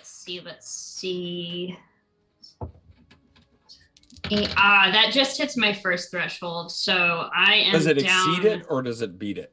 It beats it. My first threshold is an 8. Okay. So yeah. I'm lightly wounded. All right. The Grendel attacking Isla do not hit. Attacking Mabe in their bear form, that's a 14 to hit, and that is also going to be 9 damage. Okay, this is my first time getting smacked in combat. How do? First time bear form. Who this? All right. Howl bears are a primeval, and their damage threshold is higher than 9. And speaking of damage thresholds higher than 9, Canario, coming at you. That's a 95. That misses. I'm going to use my misfortune point to reroll. That's a 58, which hits. And that's going to be 5 damage. I don't think that does shit to Canario right now. Damage threshold's 14. Why did you take that captain's armor? You didn't need that.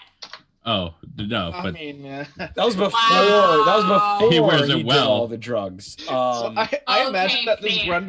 this Grendel's rushing him, and the drugs are kicking in, and he's what dodges right out of the way. So Canario dodges out of the way of a spear that thrusts, and you literally turn as it just scrapes the front of your armor as it goes by. Isla, what happens when several of the Grendel rush you? How do you avoid being hit? Isla's probably like just watching them, and you know the sort of thing that like the old like masters of any form of like martial arts do, that they're just moving so fluidly that they just can't get hit. That's basically what Isla's doing. Just be like, nope. You're doing like the 2 hands like clasped behind your back, just like shoulder roll, shoulder roll, sidestep. Yeah, and just kind of like tutting at them, unamused, like, come on, try harder. Mabe, one of them is going to actually land a blow on you that is going to be insubstantial, but why do the other ones not approach you, as they all are very tentatively trying to engage the giant howlbear? I think the one that gets the hit in was just the first one in, the fastest one, and I'm just gonna like bare paw smack him in the ground, and that's when the other 4 are like, ooh, let's not do that. It's just like, oof, as the living ones begin to pull back and the undead ones start coming to the front. Agnieszka, if you don't mind, I'm going to take some liberties in that as several of them rush forward, you defend yourself quite ably, and it's one of those like one of them manages to like with like a blade thrust in and just like scratch the side of your face. Okay, that's fine. As you're like fighting 3 of them, and one of them just like nicks the side of your cheek. Okay. And it is now Canario's turn, as you must defeat the horde of these before you can progress into the rest of them.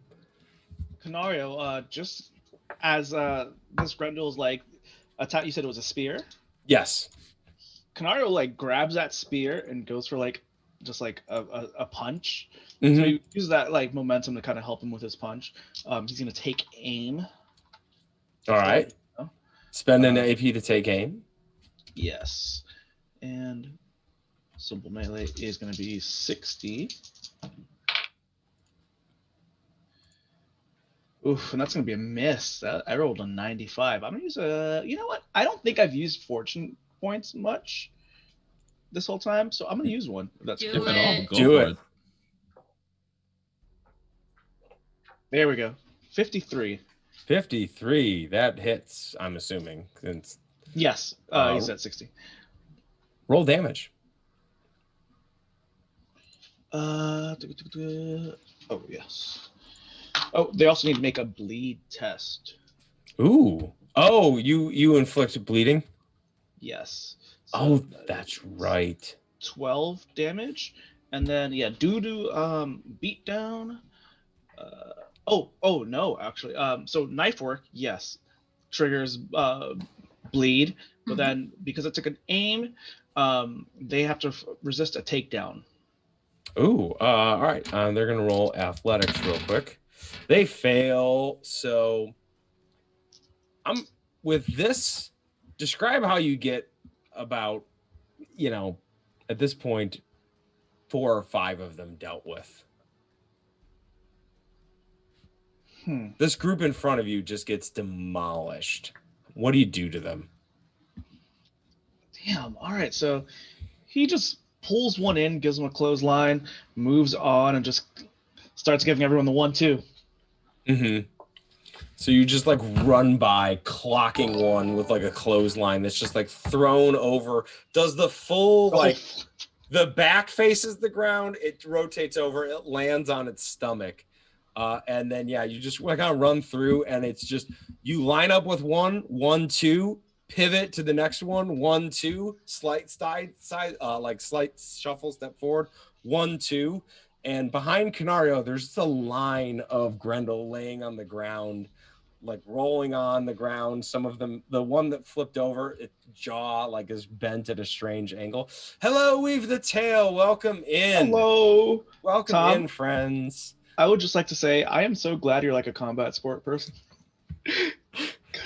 I just love it. There's like definitely a video I'm referencing in my head of like some random Russian street fight of some boxer just wrecking 5 dudes in a row that I'm thinking of. Link in chat, please. Thank you very much. So now, as these are all, as Canario is cutting a path through this Grendel horde, we are going to move to Isla. Isla, as you are weaving your way defensively, what would you like to do? Can Isla get in a position where they can hopefully get as many Grendel in an area to use their greater spell on them? What greater spell would you like to use? Banish Undead. Ooh. You know what? I think given your the way you've been defending, I think so, as you're able to angle. Roll me Banish Undead. Roll me an incantation at a -10, as it is a greater spell, and you're in combat. Cool. Can I channel? You can. You're already rolling 3d6 because of the ice, which is messing with magic.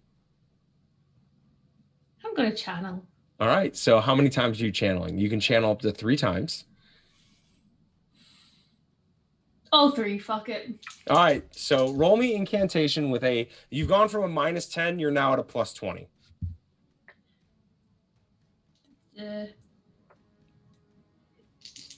I feel this. I fucking swear to God. Success. All right. What does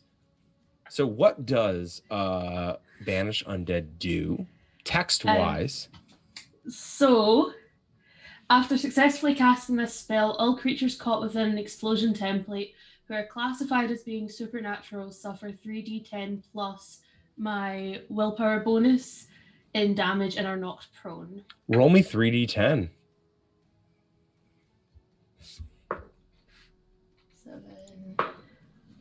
17,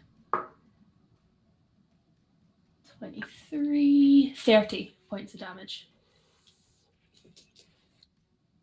Would you like to describe this, or should... So Isla's gonna like just step up and smile and hold their hands out as like this purple glow emanates from their chest and out, and it's like the purple, like you can physically see the purple wind going, and it's like touching the chains of the black wind and just snapping them. And Isla's just standing there like, told you we don't like undead. You all watch as this horde of shambling undead, the individual Grendels of the undead, moving towards you, the living ones starting to pull back in fear. And as this wave comes forward, Mabe, you still can sense those chains, and you can hear ever so vaguely the screams of the individuals caught in them. The rest of you watch as the moss that grows on them out of their wounds suddenly begins to rot, as if it's a natural process, like almost moss growing on moss, as natural decomposition begins to spread. Mabe, you hear the screaming of all these undead cease.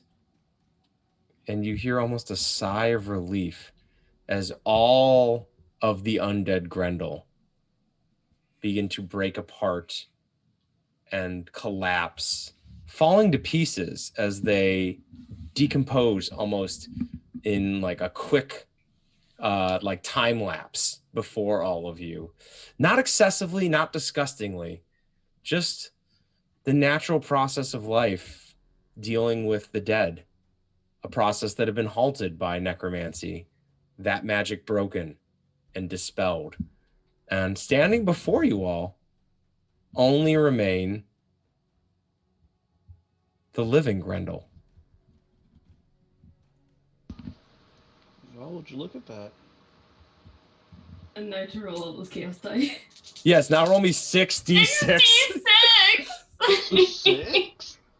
Oh, Lord. This is the most chaos dice I've ever seen anyone roll in this fighting game ever. I'm just going to pull up the mishap table. So, I'm just going to get that one ready. I'm just gonna one get of it the ready. great things about being Oh, do you get to reroll? Hedgewise?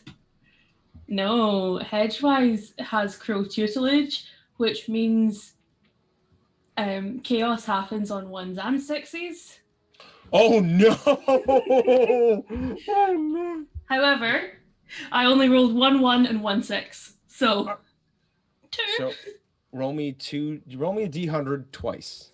Okay. I'm Because this doing was a rainbow greater and- spell. Oh my goodness.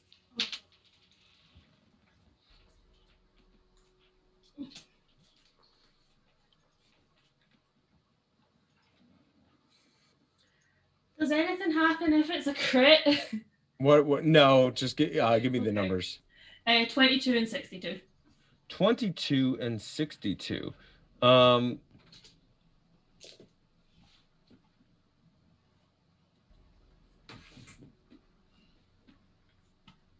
Okay, and 62. Okay, that's a weird combo. I'm going to enact the 62 for a brief period of time.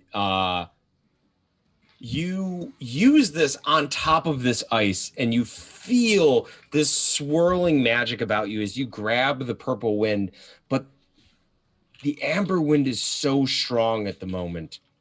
As you pull it in, you can feel, being a longtime practitioner of the amethyst wind,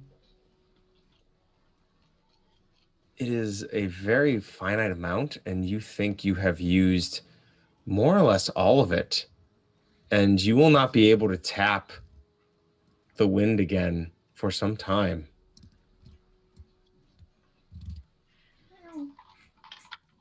Go big or go home, am I right? Yeah, y'all, your luck on the manifestation tables is run out, y'all. Oh my goodness. I'm scared of what 22 is. The 22 was a different thing.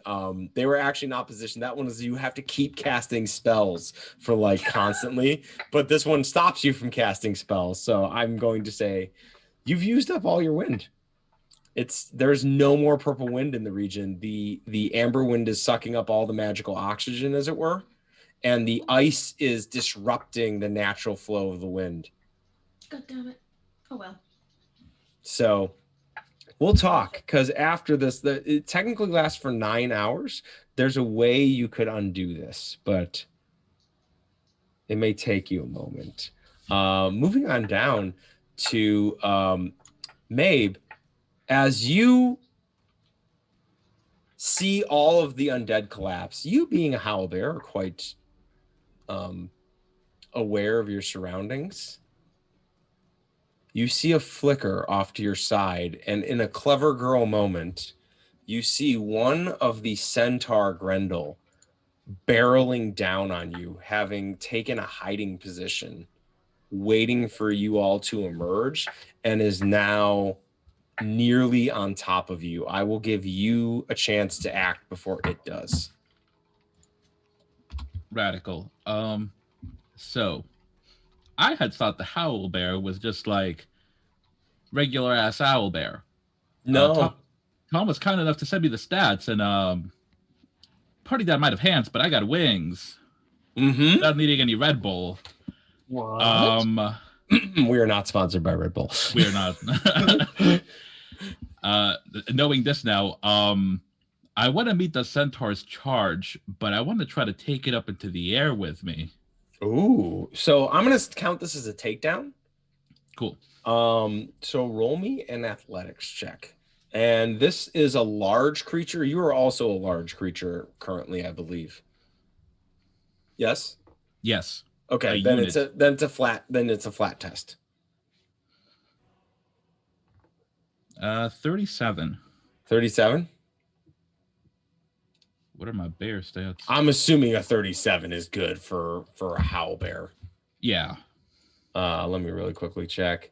Yeah, your athletics is a 70. Oh, damn. I Yeah, thought it was your damn. athletics is a 60. So yeah, you lunge at this thing and you carry it up into the air. It is now giving the extra 1d6. Instead of being on its back, you're currently carrying it in the air. You also roll an extra d6, I believe, just because you are large Yes, you when do. you inflict injuries. Because I am large. And I also have There Will Be Blood, so that's another d6. Mm-hmm. Well, so now that was a takedown. It takes no damage from this. It is now Okay. considered to be vulnerable.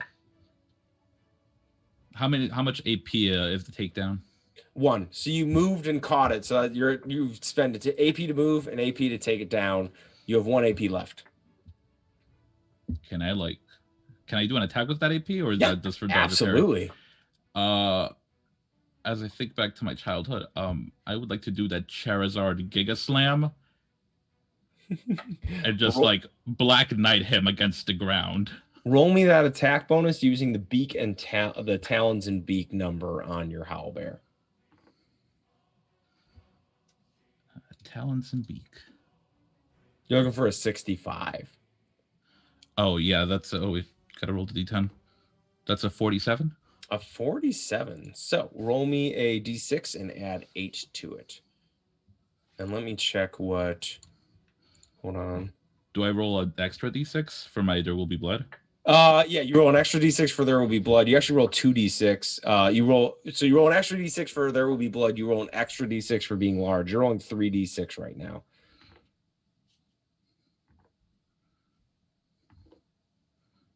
Oh, that wasn't too great. That's an 8 on the dice plus 8, so 16. 16 damage to our friend here is going to drop him just to moderately wounded as you slam him into the ground. He suffers no injury as he quickly finds his feet, axe in hand, and he's going to strike you back now, as it is now his turn, as you have spent all of your AP. Yes. Yeah.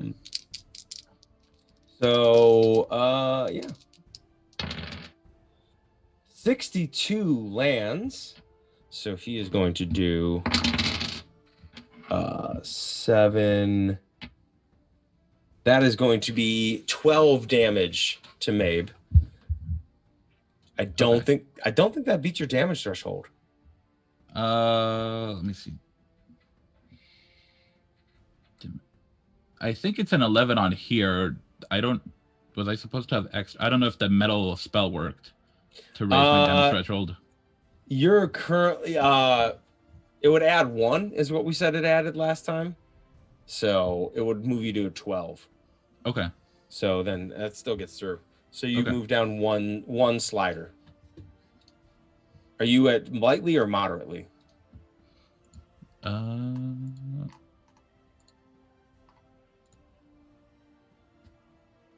I'm not sure how that works. I didn't have any to begin with. Yeah, so you're lightly wounded then. So okay. Agnieszka, the Grendel facing you all suddenly rotted away. But the other centaur one is bearing down on you on their turn, as they had snuck up on you and not rolled great initiative, such as the price of the critical fail on stealth. They set an ambush for you. So you are getting charged by one of them. Cool. So I got a resist athletics? No, this one's going to, it gets to flip to succeed on its attack roll. Oh, gross. Well, that's okay. It rolled a 34, so either way, it would have succeeded. See, it didn't matter. And it's going to do, boo. I don't like my rolls. Oh, really? My damage rolls. Let me be Tell me clear. more about how much you don't like the way that your dice roll. I only got you for 12 damage. So that just hits one threshold, so I go down to moderately wounded. Correct. Okay, so 1d6. Let's see. Nope, I'm good. It's gonna barrel into you. Oh no, charge is 2 AP. So that's Charge is 2 AP. That's its action. Okay. It is now your turn as you have one of these things on top of you. Fantastic. Okay. So this is like technically not on the table, but can I spend an AP to pull out the vial of blood that I have in my pouch and drink it? You may.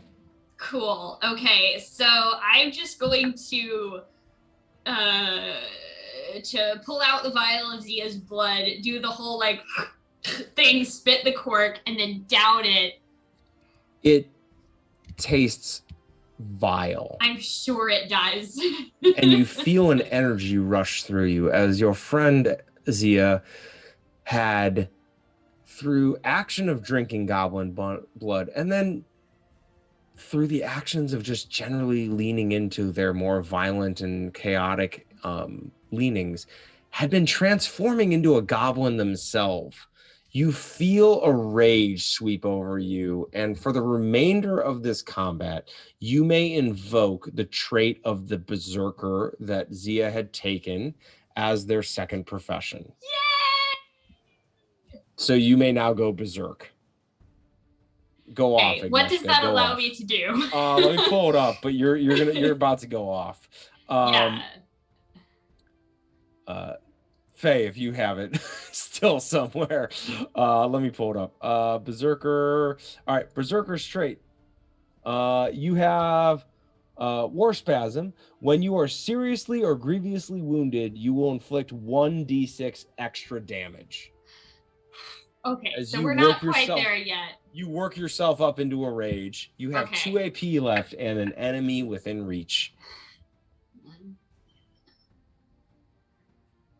Okay, I'm going to, with the other hand, just attempt to like cleave this thing's head off with my mortuary sword.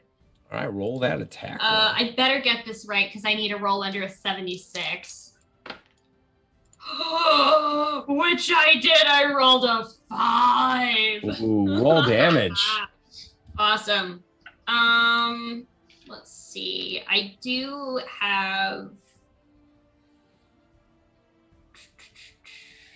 Yeah, this is a vicious weapon, so I roll 2d6. You know what? Vicious is for injuries. Oh, true. Yeah. So you roll 1d6.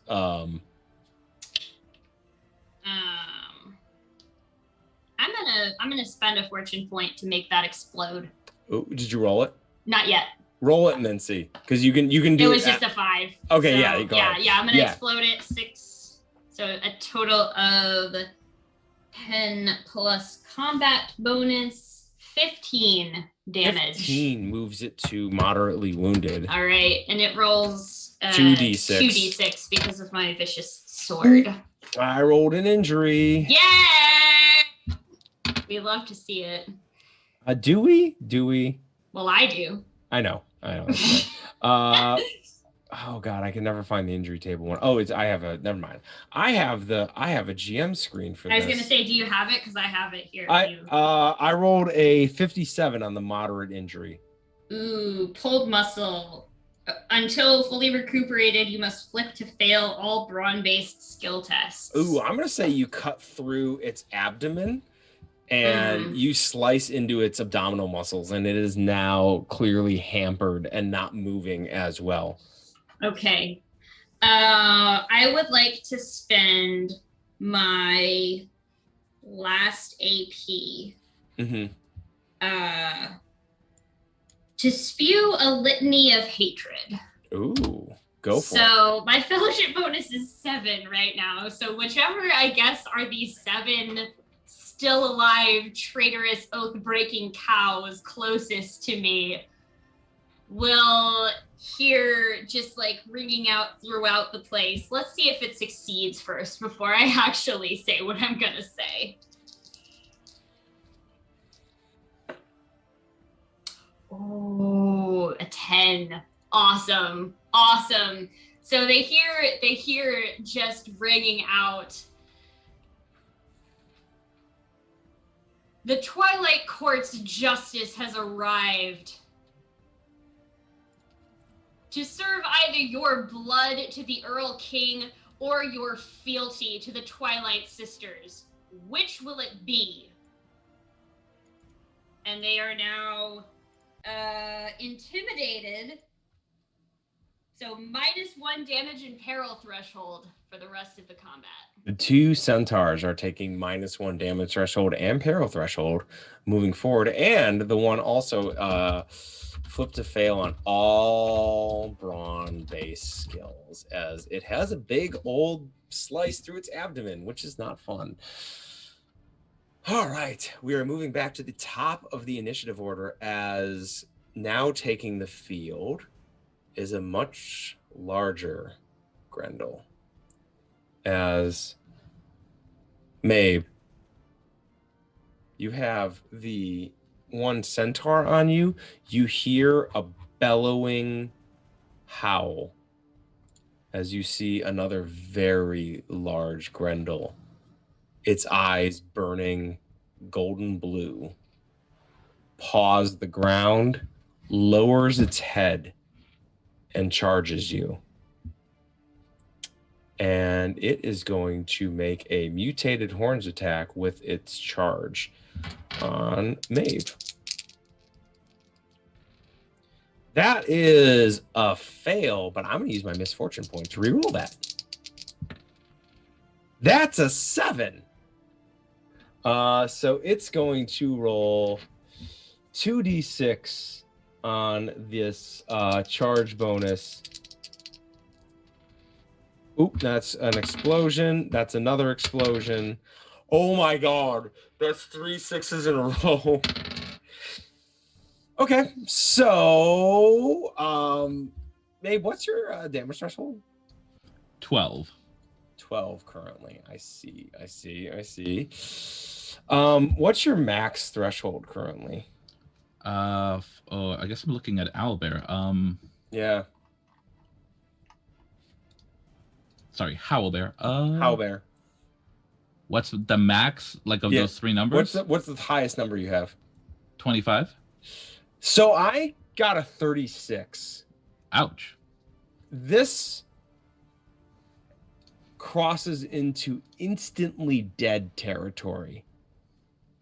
If you would like to spend a fate point, it'll knock you out of Howlbear for the rest of this combat. I would love to do that. Okay. So as you see this come forward and you like jump towards it as Mecha Bear, it cracks you. You hit a tree, you spin off, and as you're spinning through the air, you transform back into Mabe and land on the ground. There will be no other issues from this. You're going to be still moderately wounded, right? I'm lightly wounded. You're going to stay at the same point in the tracker. You are just no longer a Howlbear. It's completely as now this massive creature saying, I rolled 3 6s. Should be illegal. Can I ask a question? Yeah. First of all, that's disgusting. Should be illegal. Second of all, how's the fire doing? Because there's like a whole other part of this thing, and I meant to ask that on They my turn, are but just now beginning to be able to set the fire because they were assaulted immediately, and it's only because Isla took out all the undead Grendel that that was undone. Now, I Sorry, I meant to ask that on my turn, but then I forgot in the midst of all of the excitement. And so, yeah. It's fine. Seeing Maeve get knocked out of Howlbear form is like, oh shit, where's the backup? Yeah. All right. Okay. Oh, wait. I need to roll 3d6 on that. Okay. Well, that's all right. Canario. I believe there was. Well, before your turn begins, you have cut your way through this group of Grendel. You see, as you come to rest, preparing for your next assault, you see the Grendel with the staff standing before you. And it begins to mutter and extends its staff towards you. And there is an explosion of smoke that takes the form of a skull and flies through you. And you take... Oh, that's not too bad. 14 damage. That just meets my threshold. Yep. Oh, meets your threshold? Yeah. You fucking beast. Listen, I don't want to go out there and say do drugs or drugs are cool or anything, so I'm just going to say this. Yeah, I have nothing. I can't say anything about it. You can't say anything. I'll just let it go. You go ahead. I have to roll some D100s. It's your turn now. So as this I'm guessing it's a smoky little skull that comes out of the staff. Yeah. Canario's gonna do the same thing. Once someone extends something his way and it's just like a stick or pole arm, he just grabs it with his left hand while he cocks back his right hand and he goes for a punch. All right. And again, he's gonna take aim with 1 AP. And simple melee. Ooh, 50, which is under 70. That works. Oh my goodness, that's the most amazing. He didn't cast a big spell, so it didn't roll on the chaos table, but this is gonna be hysterical considering that Canario just punched him. So that's 6 explodes, right? 6 is explode. So, okay, so that is, I'm bad at math. That's gonna be 6 plus 7, 13. 13 damage plus 2 more, so 15 damage. All right. Bleed. So toughness test. Toughness test. Or it begins to bleed. Passes. And then takedown. Takedown. Roll me athletics. Oh no, I roll athletics. Sorry. Yeah, you roll athletics. Also succeeds. My goodness. So Canario just punches this dude in the stomach, expecting him to go down, but just gives him an up down. And then who is nearby in terms of teammates? Is Agnieszka nearby? Agnieszka is nearby fighting one of the centaurs. You see Mabe pulling Faye up as in pain, no longer a howlbear, and you see an absolutely huge Grendel standing over with an axe, just flipping up, getting ready to slice. When you hit this Grendel, the spellcasting Grendel, the the hairless manifestation hits. As you hit it, literally all of its fur just explodes off of it, and you're dealing with basically a naked goat now. So as he punches with all this full force, he kind of lets that momentum spin him around as he just gives a thumbs up and a wink at Agnieszka, as his eyes are just growing right now with the red caps. Yeah, and I mean, you kind of see that same sort of berserk bloodlust thing looking right back at you in the face, because I just drank Zia's blood, which is considerably stronger than what I gave you, even though you took 3 doses of it in one go. Jesus Christ. Yeah, Canario lets out a roar. He just roars like, "This brings me back to my youth." There it is. It is Isla's turn. As you see all of this play out in front of you, and you feel no purple wind in the area now. Isla's gonna do the sort of thing taking a deep breath while trying to breathe when like it's really hard to breathe. Mm-hmm. Does this mean they can't cast generalist spells, or can they still use their generalist? I would say generalist, you could pull other winds to use. So you could pull on the Amber Wind for that. That would make sense. Okay. So they're gonna try and pull on the Amber Wind. And they're gonna direct this at the one that's in front of Canario seems to be a mage of some kind. Mm-hmm. They're gonna try and cast Hush on the mage. That's what I was going to have it do to you on your next turn. All right. Then roll your incantation and your 3d6. What do you mean 6? Huh? Are you channeling again? Fuck it, yeah. All right. Play with fire.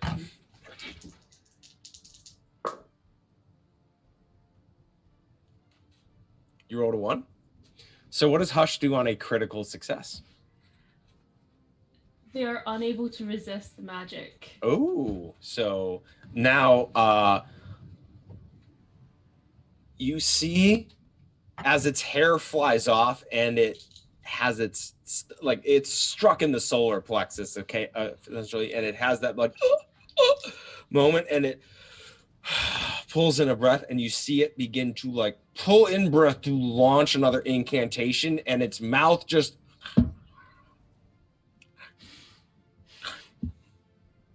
and you see it look over at you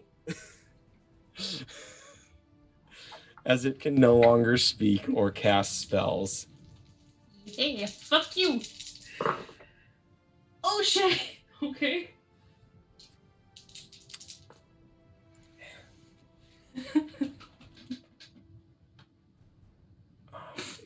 The good news is that you're going to be rolling on the generalist table, so it's probably not going to be very bad. So go ahead and roll me a D100. You rolled 5. I rolled 5 6s and 1s. Roll me those D100s and send me the results in chat. We're gonna move to the next one, as the generalist ones aren't too bad. You're gonna like sour some milk in the next in like the surrounding. The one that's really bad is if you roll 100. Let me know if you roll 100.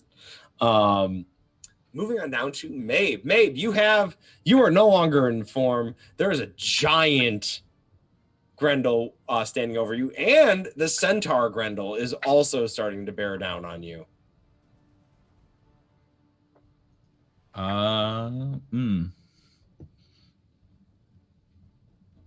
would like to be reckless. Mm-hmm. I'd like to try to channel some bumblebee tuna. And maybe try a dragon's breath. Ooh. What's Dragon's Breath is from which spell lore? Pyromancy.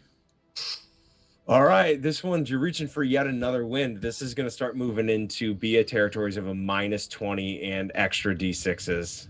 Yeah. Okay. We're going to go for that sweet +10. All right. Okay. Oh, wrong dice. Not bad. 18. 18. All right. You successfully cast the it was this is It's Chen. Sorry, go ahead. What level spell is this? I have it right here. I don't. I lied to you. Oh my goodness, it's greater. Oh, that all right. I should have checked that. The penalty would have been bigger going for a greater spell. All right, go ahead and roll the damage. That's 3d10s, and I will say because of the Black Magister channeling, they don't get to resist. Oh yeah, that's true.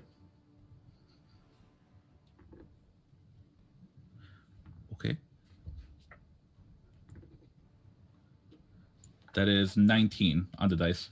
19 damage? Do you add anything to that? Oh, my willpower bonus. Okay. So give me that total. Thank you for the reminder. So it's 26. 26. This is going to drop to seriously wounded. And no injuries. As you encase it in fire, it is not going to catch fire. But as you see it like covers itself, then you smell burned fur and hair as it drops down, eyes locked on you. I need you to roll me like 76 right now.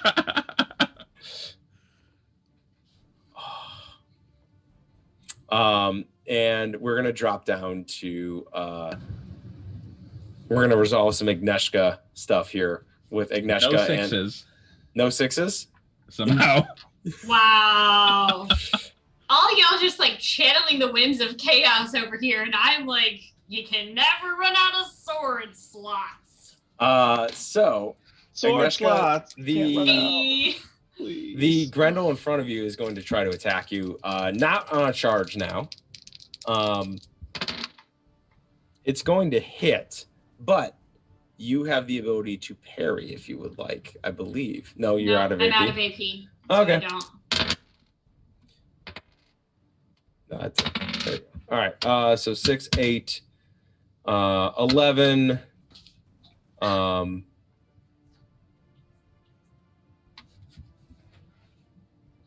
18 damage. I keep getting exploding dice. That does put me at Grievous. Oh. Uh-oh. Roll those D6s. I'm good. All right. Now it is your turn to strike back. I would like to attempt. Let me see. Nope, not that one.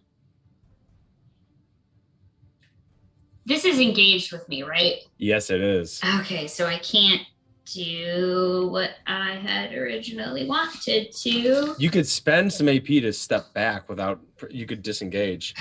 No, because what I really wanted to do is a charge. So I guess what I'd like to do instead is I'm going to try and hit it with a stunning blow. Okay. Guess it's the sword. You heard me scream in your face. What's the really quickly, hold on, for stunning blow?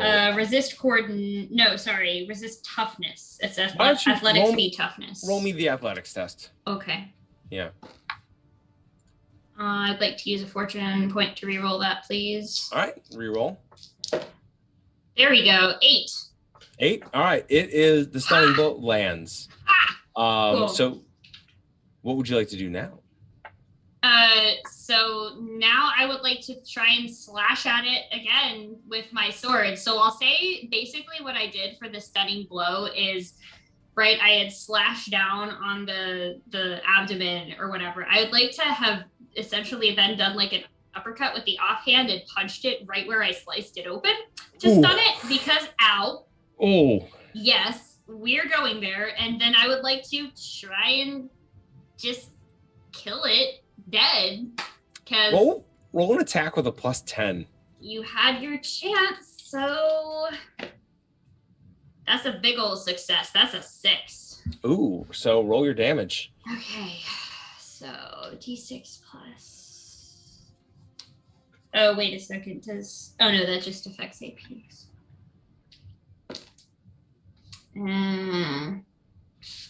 It's only 6 points. So can I spend a fortune point to explode that d6, please? Yes, you may.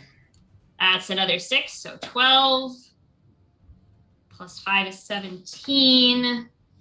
Plus my combat bonus is 23. All right, so why don't you go ahead and describe how this thing dies? The last thing it sees is just me with the should have listened kind of look on my face as I just absolutely cleave through its chest. Smash the ribcage. Bye. You have 1 AP left as you slice through this, looking over and seeing the other one beginning to bear down on Maeve, who looks to be in rough shape right now. You see Canario over with the the spindly looking one as it seems to be attempting to shout at the top of its lungs and making absolutely no noise. What would you like to do with that last AP? I'm going to hold on to that because there is one that's bearing down on Maeve, and I can potentially use a held AP to assist Maeve's next skill test. Well, that's going to come in handy because you're looking pretty harried, and I probably can't get to you necessarily, but I'm sure I'll think of something. So, Maeve, the one centaur who got when you were knocked away from it in Howlbear form is now going to run at you as it charges you. And that's a 4 to hit. Oh, I suppose I had to roll bad damage at some point. That's going to be 8 damage. Okay. As it runs into you. It's going to, that's right. It's all of its AP. Because I kind of wanted them to like try to knock you down when they, but they don't get that. Blitz doesn't force a thing. All right, that's fine. That's fine. The big one is going to take a big swipe at you with its axe. As it moves forward, it's gonna try to knock you to the ground first. Okay. So it's going to barrel into you. I need you to make an athletics check as it just like slams its axe haft into you, trying to knock you to the ground. Where's my athletics at? Okay. Sorry, I'm just checking because I think my spear adds something to my... Oh, no, never mind. That's not an attack. Okay.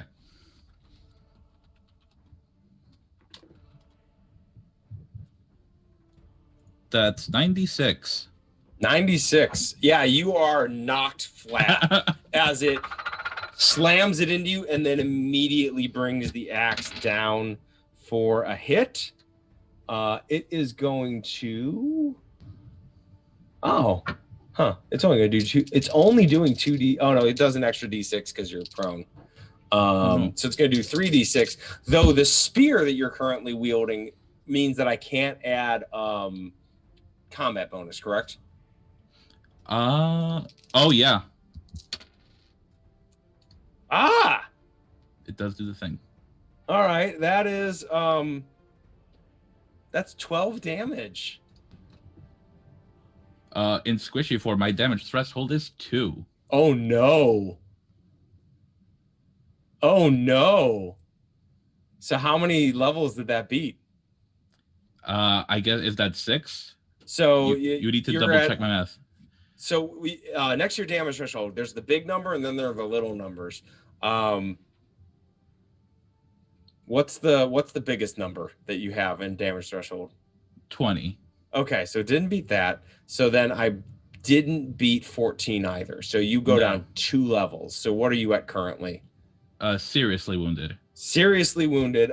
This does... All right, so roll me 2d6. You didn't have a parry or anything like that you could have done, right? No, because I spent all 3 AP channeling. Shit. That's a 1 and a 4 on the 2d6. That's a 1 and a 4. All right, you're fine then. But you're seriously wounded. Would I have ignored one of those levels? No, that just ignores moderate injuries. Yeah. All right. It is now... Canario, as you are beginning to start, you see the flickerings of a fire begin in the back as suddenly a fire jumps to life. And the remaining Grendel start looking around as their numbers are massively reduced through some sorcerer's bullshit. And they're holding firm. Even with their leader unable to speak currently. Okay. All right. So what would you like to do?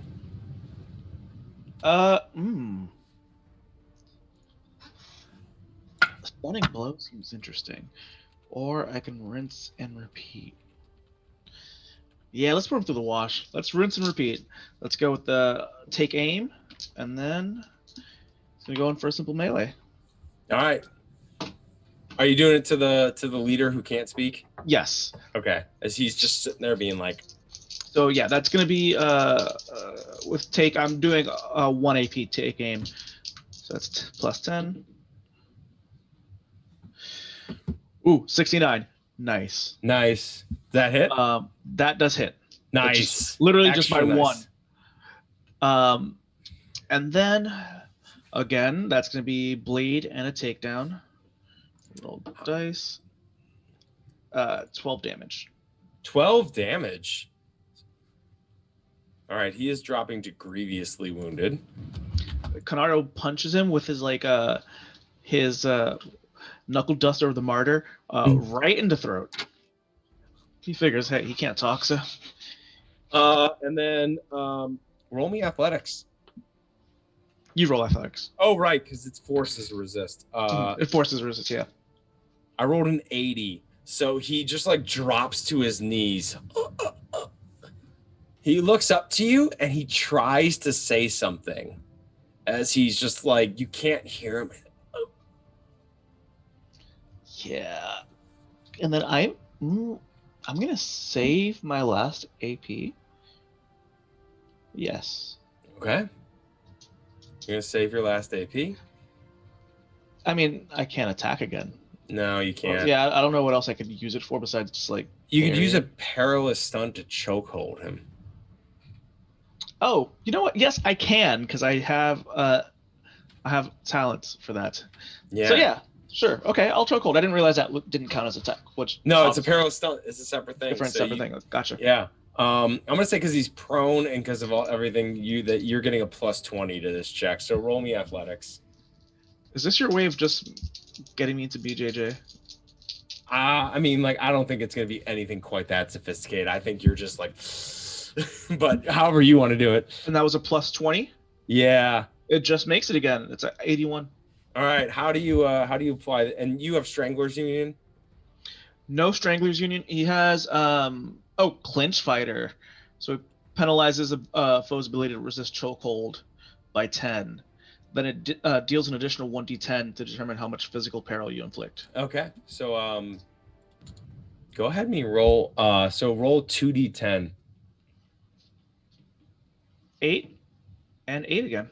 8 and 8. Okay. So he slides down his peril threshold. You see the hand. How do you put a choke on this guy? Steps on him. Okay. Oh. So you step and the hands come up on your boot and it tries to push you away. I'm gonna say for the remainder of you're gonna have to maintain this for the remainder of the round. But if we get to the bottom of the round and no one has disrupted you, this guy's dead. So as Canario just steps on the throat of the Grendel leading the pack.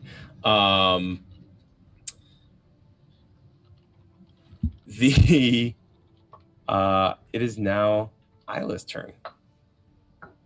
Hey. Isla's gonna pull a fate point to get some of that purple wind back. All right, so you spend a fate point so you take a moment and you center yourself and you take a deep breath in. You pull the amber wind in and you remember the days that you spent in the Twilight Wood and how the Twilight Wood has a certain affinity for the amber wind, and you channel it out through you down into the ground and the ice disappears. And you can feel with a surge the purple wind come back to you. Yay! And now they're going to look at the big guy and cast Wither Limb. Ooh. All right. What level is Wither Limb? Lesser. Lesser? Okay, so then roll me One under. It's one roll under. me yeah. So it's a -10. Plus 20. Plus 20. And that's a good point. Casting, hold on. AP wise. I've not been enforcing this, so we'll talk about it because this has been my own not getting the AP actions right on. I literally just realized this. You can do it. We'll finish out this campaign doing it because it's been my mistake. I just realized I've been mishandling channeling. Yeah, it happens. It's caused enough chaos that To be fair, I was gonna say we've also then been rolling 6 and 7 chaos dice, like on the order of Earth ending things. So. Yeah. I'm just shocked. No, I mean it's the Fey Woods. Whatever happens in the Twilight Wood stays in the Twilight Wood. What'd you roll? 77 under 84. It's a crit success. What does that do? So, after successfully casting this spell, you immediately cause a single limb of your choice, an arm or leg belonging to the person you look at, to atrophy. Although you do not lower their damage condition track, they can no longer use this limb for the duration of the spell. However, with a critical success, they cannot use either their arms or legs and are left helpless. Oh. And that was to the big boy. So, the Purple Wind is a command over the forces of life and death. It's a natural force. Death is a natural part of life. You take a certain command over it that some would consider to be frightening. As you pull the very essence of life out of the large Grendel's arms and legs, as it strikes Mabe, bringing its axe up to strike again, you can see almost a mist begin to drift out as the arms and legs atrophy.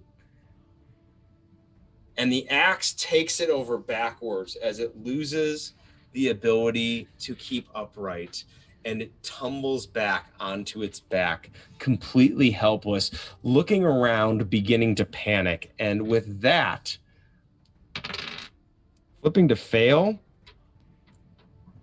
the remaining centaur turns and runs as its leader is being choked to death by a boot, and the big enforcer is just been absolutely incapacitated. As it runs into the wood, you hear a creaking groan and 2 treetops begin to swivel, and you hear a neighing scream cut through the wood.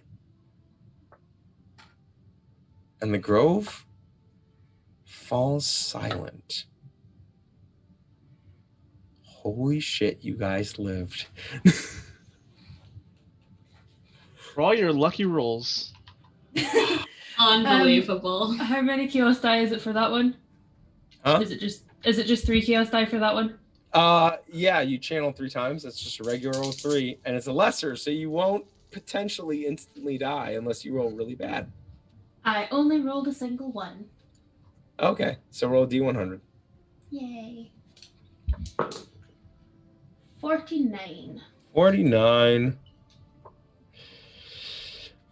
Oh boy. This is on top of all the other things. The channeling of the amber wind and then channeling of the purple wind was incredibly taxing on you. And you can feel your will ebbing. You're going to take a minus 9% to your willpower for the remainder of the campaign.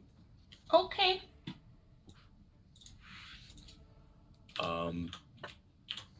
As it's for the next 9 hours. And as you now stand in there, the saplings are saved. And you can see to the southwest what was a solid wall of trees begin to part, and a path opens. A path that leads up the other side of the valley, up a hill. And at the peak of this hill, you can just barely see a stone table. And that is where we're going to call it for tonight. Can I just do one very quick thing before we like finally call it like at the end of whatever the hell this just was? Mm-hmm. Agnieszka would go to the center area where the Grendel were, I guess, essentially like kidnapping the saplings, and just go around to each of them, knowing that these are fey creatures and eventually they will deepen, awaken, attain some level of more consciousness than they have now, and remind them who paid in blood to make sure that they would be safe and that they would grow up. You don't know where she is at the moment, but Naira approves deeply of this move.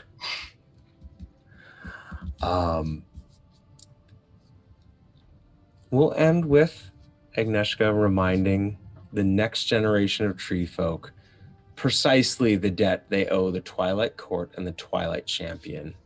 Oof. Oh, you guys lived. That got hairy for a little bit, and I thought you all were gonna die. I just gotta say, the hush was key because that saved our asses. The spellcaster so had not started throwing his big spells yet. Nope. I'm not allowed to throw them. That's a spell set that I still haven't gotten to dig into yet. I am worried. I'll keep trying. Don't worry. There's one episode left. I mean, what could possibly go wrong? Well, don't. Literally everything. Let's go around and check in with our players and see how they're doing and where we can find them. Starting with Anna. Anna, how are you doing? And where can we find more of you? Oh man, Anna's doing great. That was super, super fun. I mean, like I said, I was excited to get back here and play this game again, literally the second we wrapped last week, and this week's no exception. That was a lot of fun. Really excited about how just amazing Isla is. Coming in after a character death is always super hard, and especially when we're missing Kelsey, although it's nice to have you in the chat. We miss you. I hope the Silver Wind is teaching you everything amazing and good, and when you come back, you can end the bad guys once and for all. As for where you can find me, I'm at Nymeria941 pretty much everywhere on the internet. When I'm not here doing Twilight Road, let's see, what do I have coming up next? Oh yeah, on Sunday, surprise appearance over on One Shot Sunday on Colonomicon's channel. I am going to be playing in a game of Quest, which is a super awesome kind of rules light TTRPG where I will be playing as Shrieking Violet, a martial character that wants to overthrow the corrupt regime. It's going to be a really fun, great time. Over on the same channel, on Colonomicon's channel on Monday, I play in a game of Estate, which is a sort of Victorian, grim, cyberpunk-ish Blades in the Dark style game where I play another martial character, a very murdery, but in an ethical way, knife fighter. Wednesday on Weave the Tale, I play in a game of Black Void, which is super awesome. It's a bunch of people traveling through the dark, cold, uncaring void of space to try and find a new homeworld for humanity. It's really awesome. Shit gets weird. Shit also gets weirder on Weave the Tale the next day, because on Thursday there, I GM a game of Parslings. It's just, TTRPGs all of the time. Everybody in that game has a sentient, ink-like parasite living inside of them, and it's that is just the beginning of where it gets weird. Fridays before this, you can find me on Valdrian's channel playing the Lancer game. I think that is about it. If I'm forgetting something, it'll be on Twitter, so follow me there. That's probably the best spot to see it. And yeah, this was super fun. When do you sleep? You know better than to ask me this question, and I'm not answering that live on the internet. You know the answer. I'm not telling everybody else. Have you ever seen the movie, Thank You for Smoking? There's a character who gets asked that, and he just turns and says, Sunday. When do you sleep? Sunday. Actually, in my case, the answer is Tuesday. But Tuesday. Tuesday. Just Tuesday. So, shout out to Nat. Moving on down to Faye. Faye, how are you doing? And where can we find more of you? I'm doing great. I love Viola. And I love the purple wind. Oh my god. So many good spells. You can find me over on my Twitch channel over Almost Faye. You sometimes when I'm not hiding from my university work or not talking about that. You can also find me over on Weave the Tale on Thursdays before Parslings for Mora, where if you could imagine Harry Potter meets the Umbrella Academy, that's the kind of vibe we've got. We're all all of our characters are like outcast from the family, and we keep turning people into other animals. But it's fine. It's fine. Nothing bad's happening. And soon we'll be launching the Fey Realm. I'm so excited. And I can't wait to see what happens with that. And hi, Raiders! Hi, Raiders. We're wrapping up for tonight. Just had a really intense combat. Everyone lived, shockingly. We burned some fate points, though, so yay. Yeah, we burned through some fate points. So next week is going to be like no safety net for some of y'all. I still have two. Speaking of no safety net, Maeve, Velvet, how are you doing? Velvet is doing great. Maeve is a little shaken. Faye got too used to being heckin' bear kaiju. Thank you all so much for joining us. You can find me pretty much everywhere on the interwebs at OG Brown Sugar. You can find me here Friday nights for Beyond the Twilight Road, Archive of the Dragon for Deep Magic, Mondays on Everybody Crit for Ex-Millennials, but Julio will tell you more about that, and Wednesdays on Terrible Party for Emerald Endings. And moving on up, can I first just open this, Julio, with saying that everyone did an amazing job today, and there was just amazing RP all around. Angry Canario was fantastic tonight. Yes, thank you. So Thank good. You. Canario's he's been a rather jovial and easy to get along with person, but he's got layers. So yeah, I guess we're unpeeling those layers. But yeah, my name is Julio. You can find me at Poppy Chomplu all over the internet, here on Twitch, Twitter, and yeah, let's see, Monday, this upcoming Monday, is the third to last episode of Ex-Millennials, which is an AU X-Men game that takes place in 2004 using Mutants and Masterminds 3rd edition. We're ramping up big time there as we left off on a very precarious and dangerous situation. And our fair students are given a strange option. So definitely catch it if you can. All right. And I am Tom TP Grant, and this is my home currently. I will be right back here next Friday to do the conclusion of Beyond the Twilight Road as the party moves on to the stone table for a just mild confrontation with a powerful shadow fight. It'll be fine. It's going to be fine next week. But until then, we will see you all right back here. But stick with us because we're going raiding tonight. So we'll see you all next week on Friday and catch you all Beyond the Twilight Road. Bye.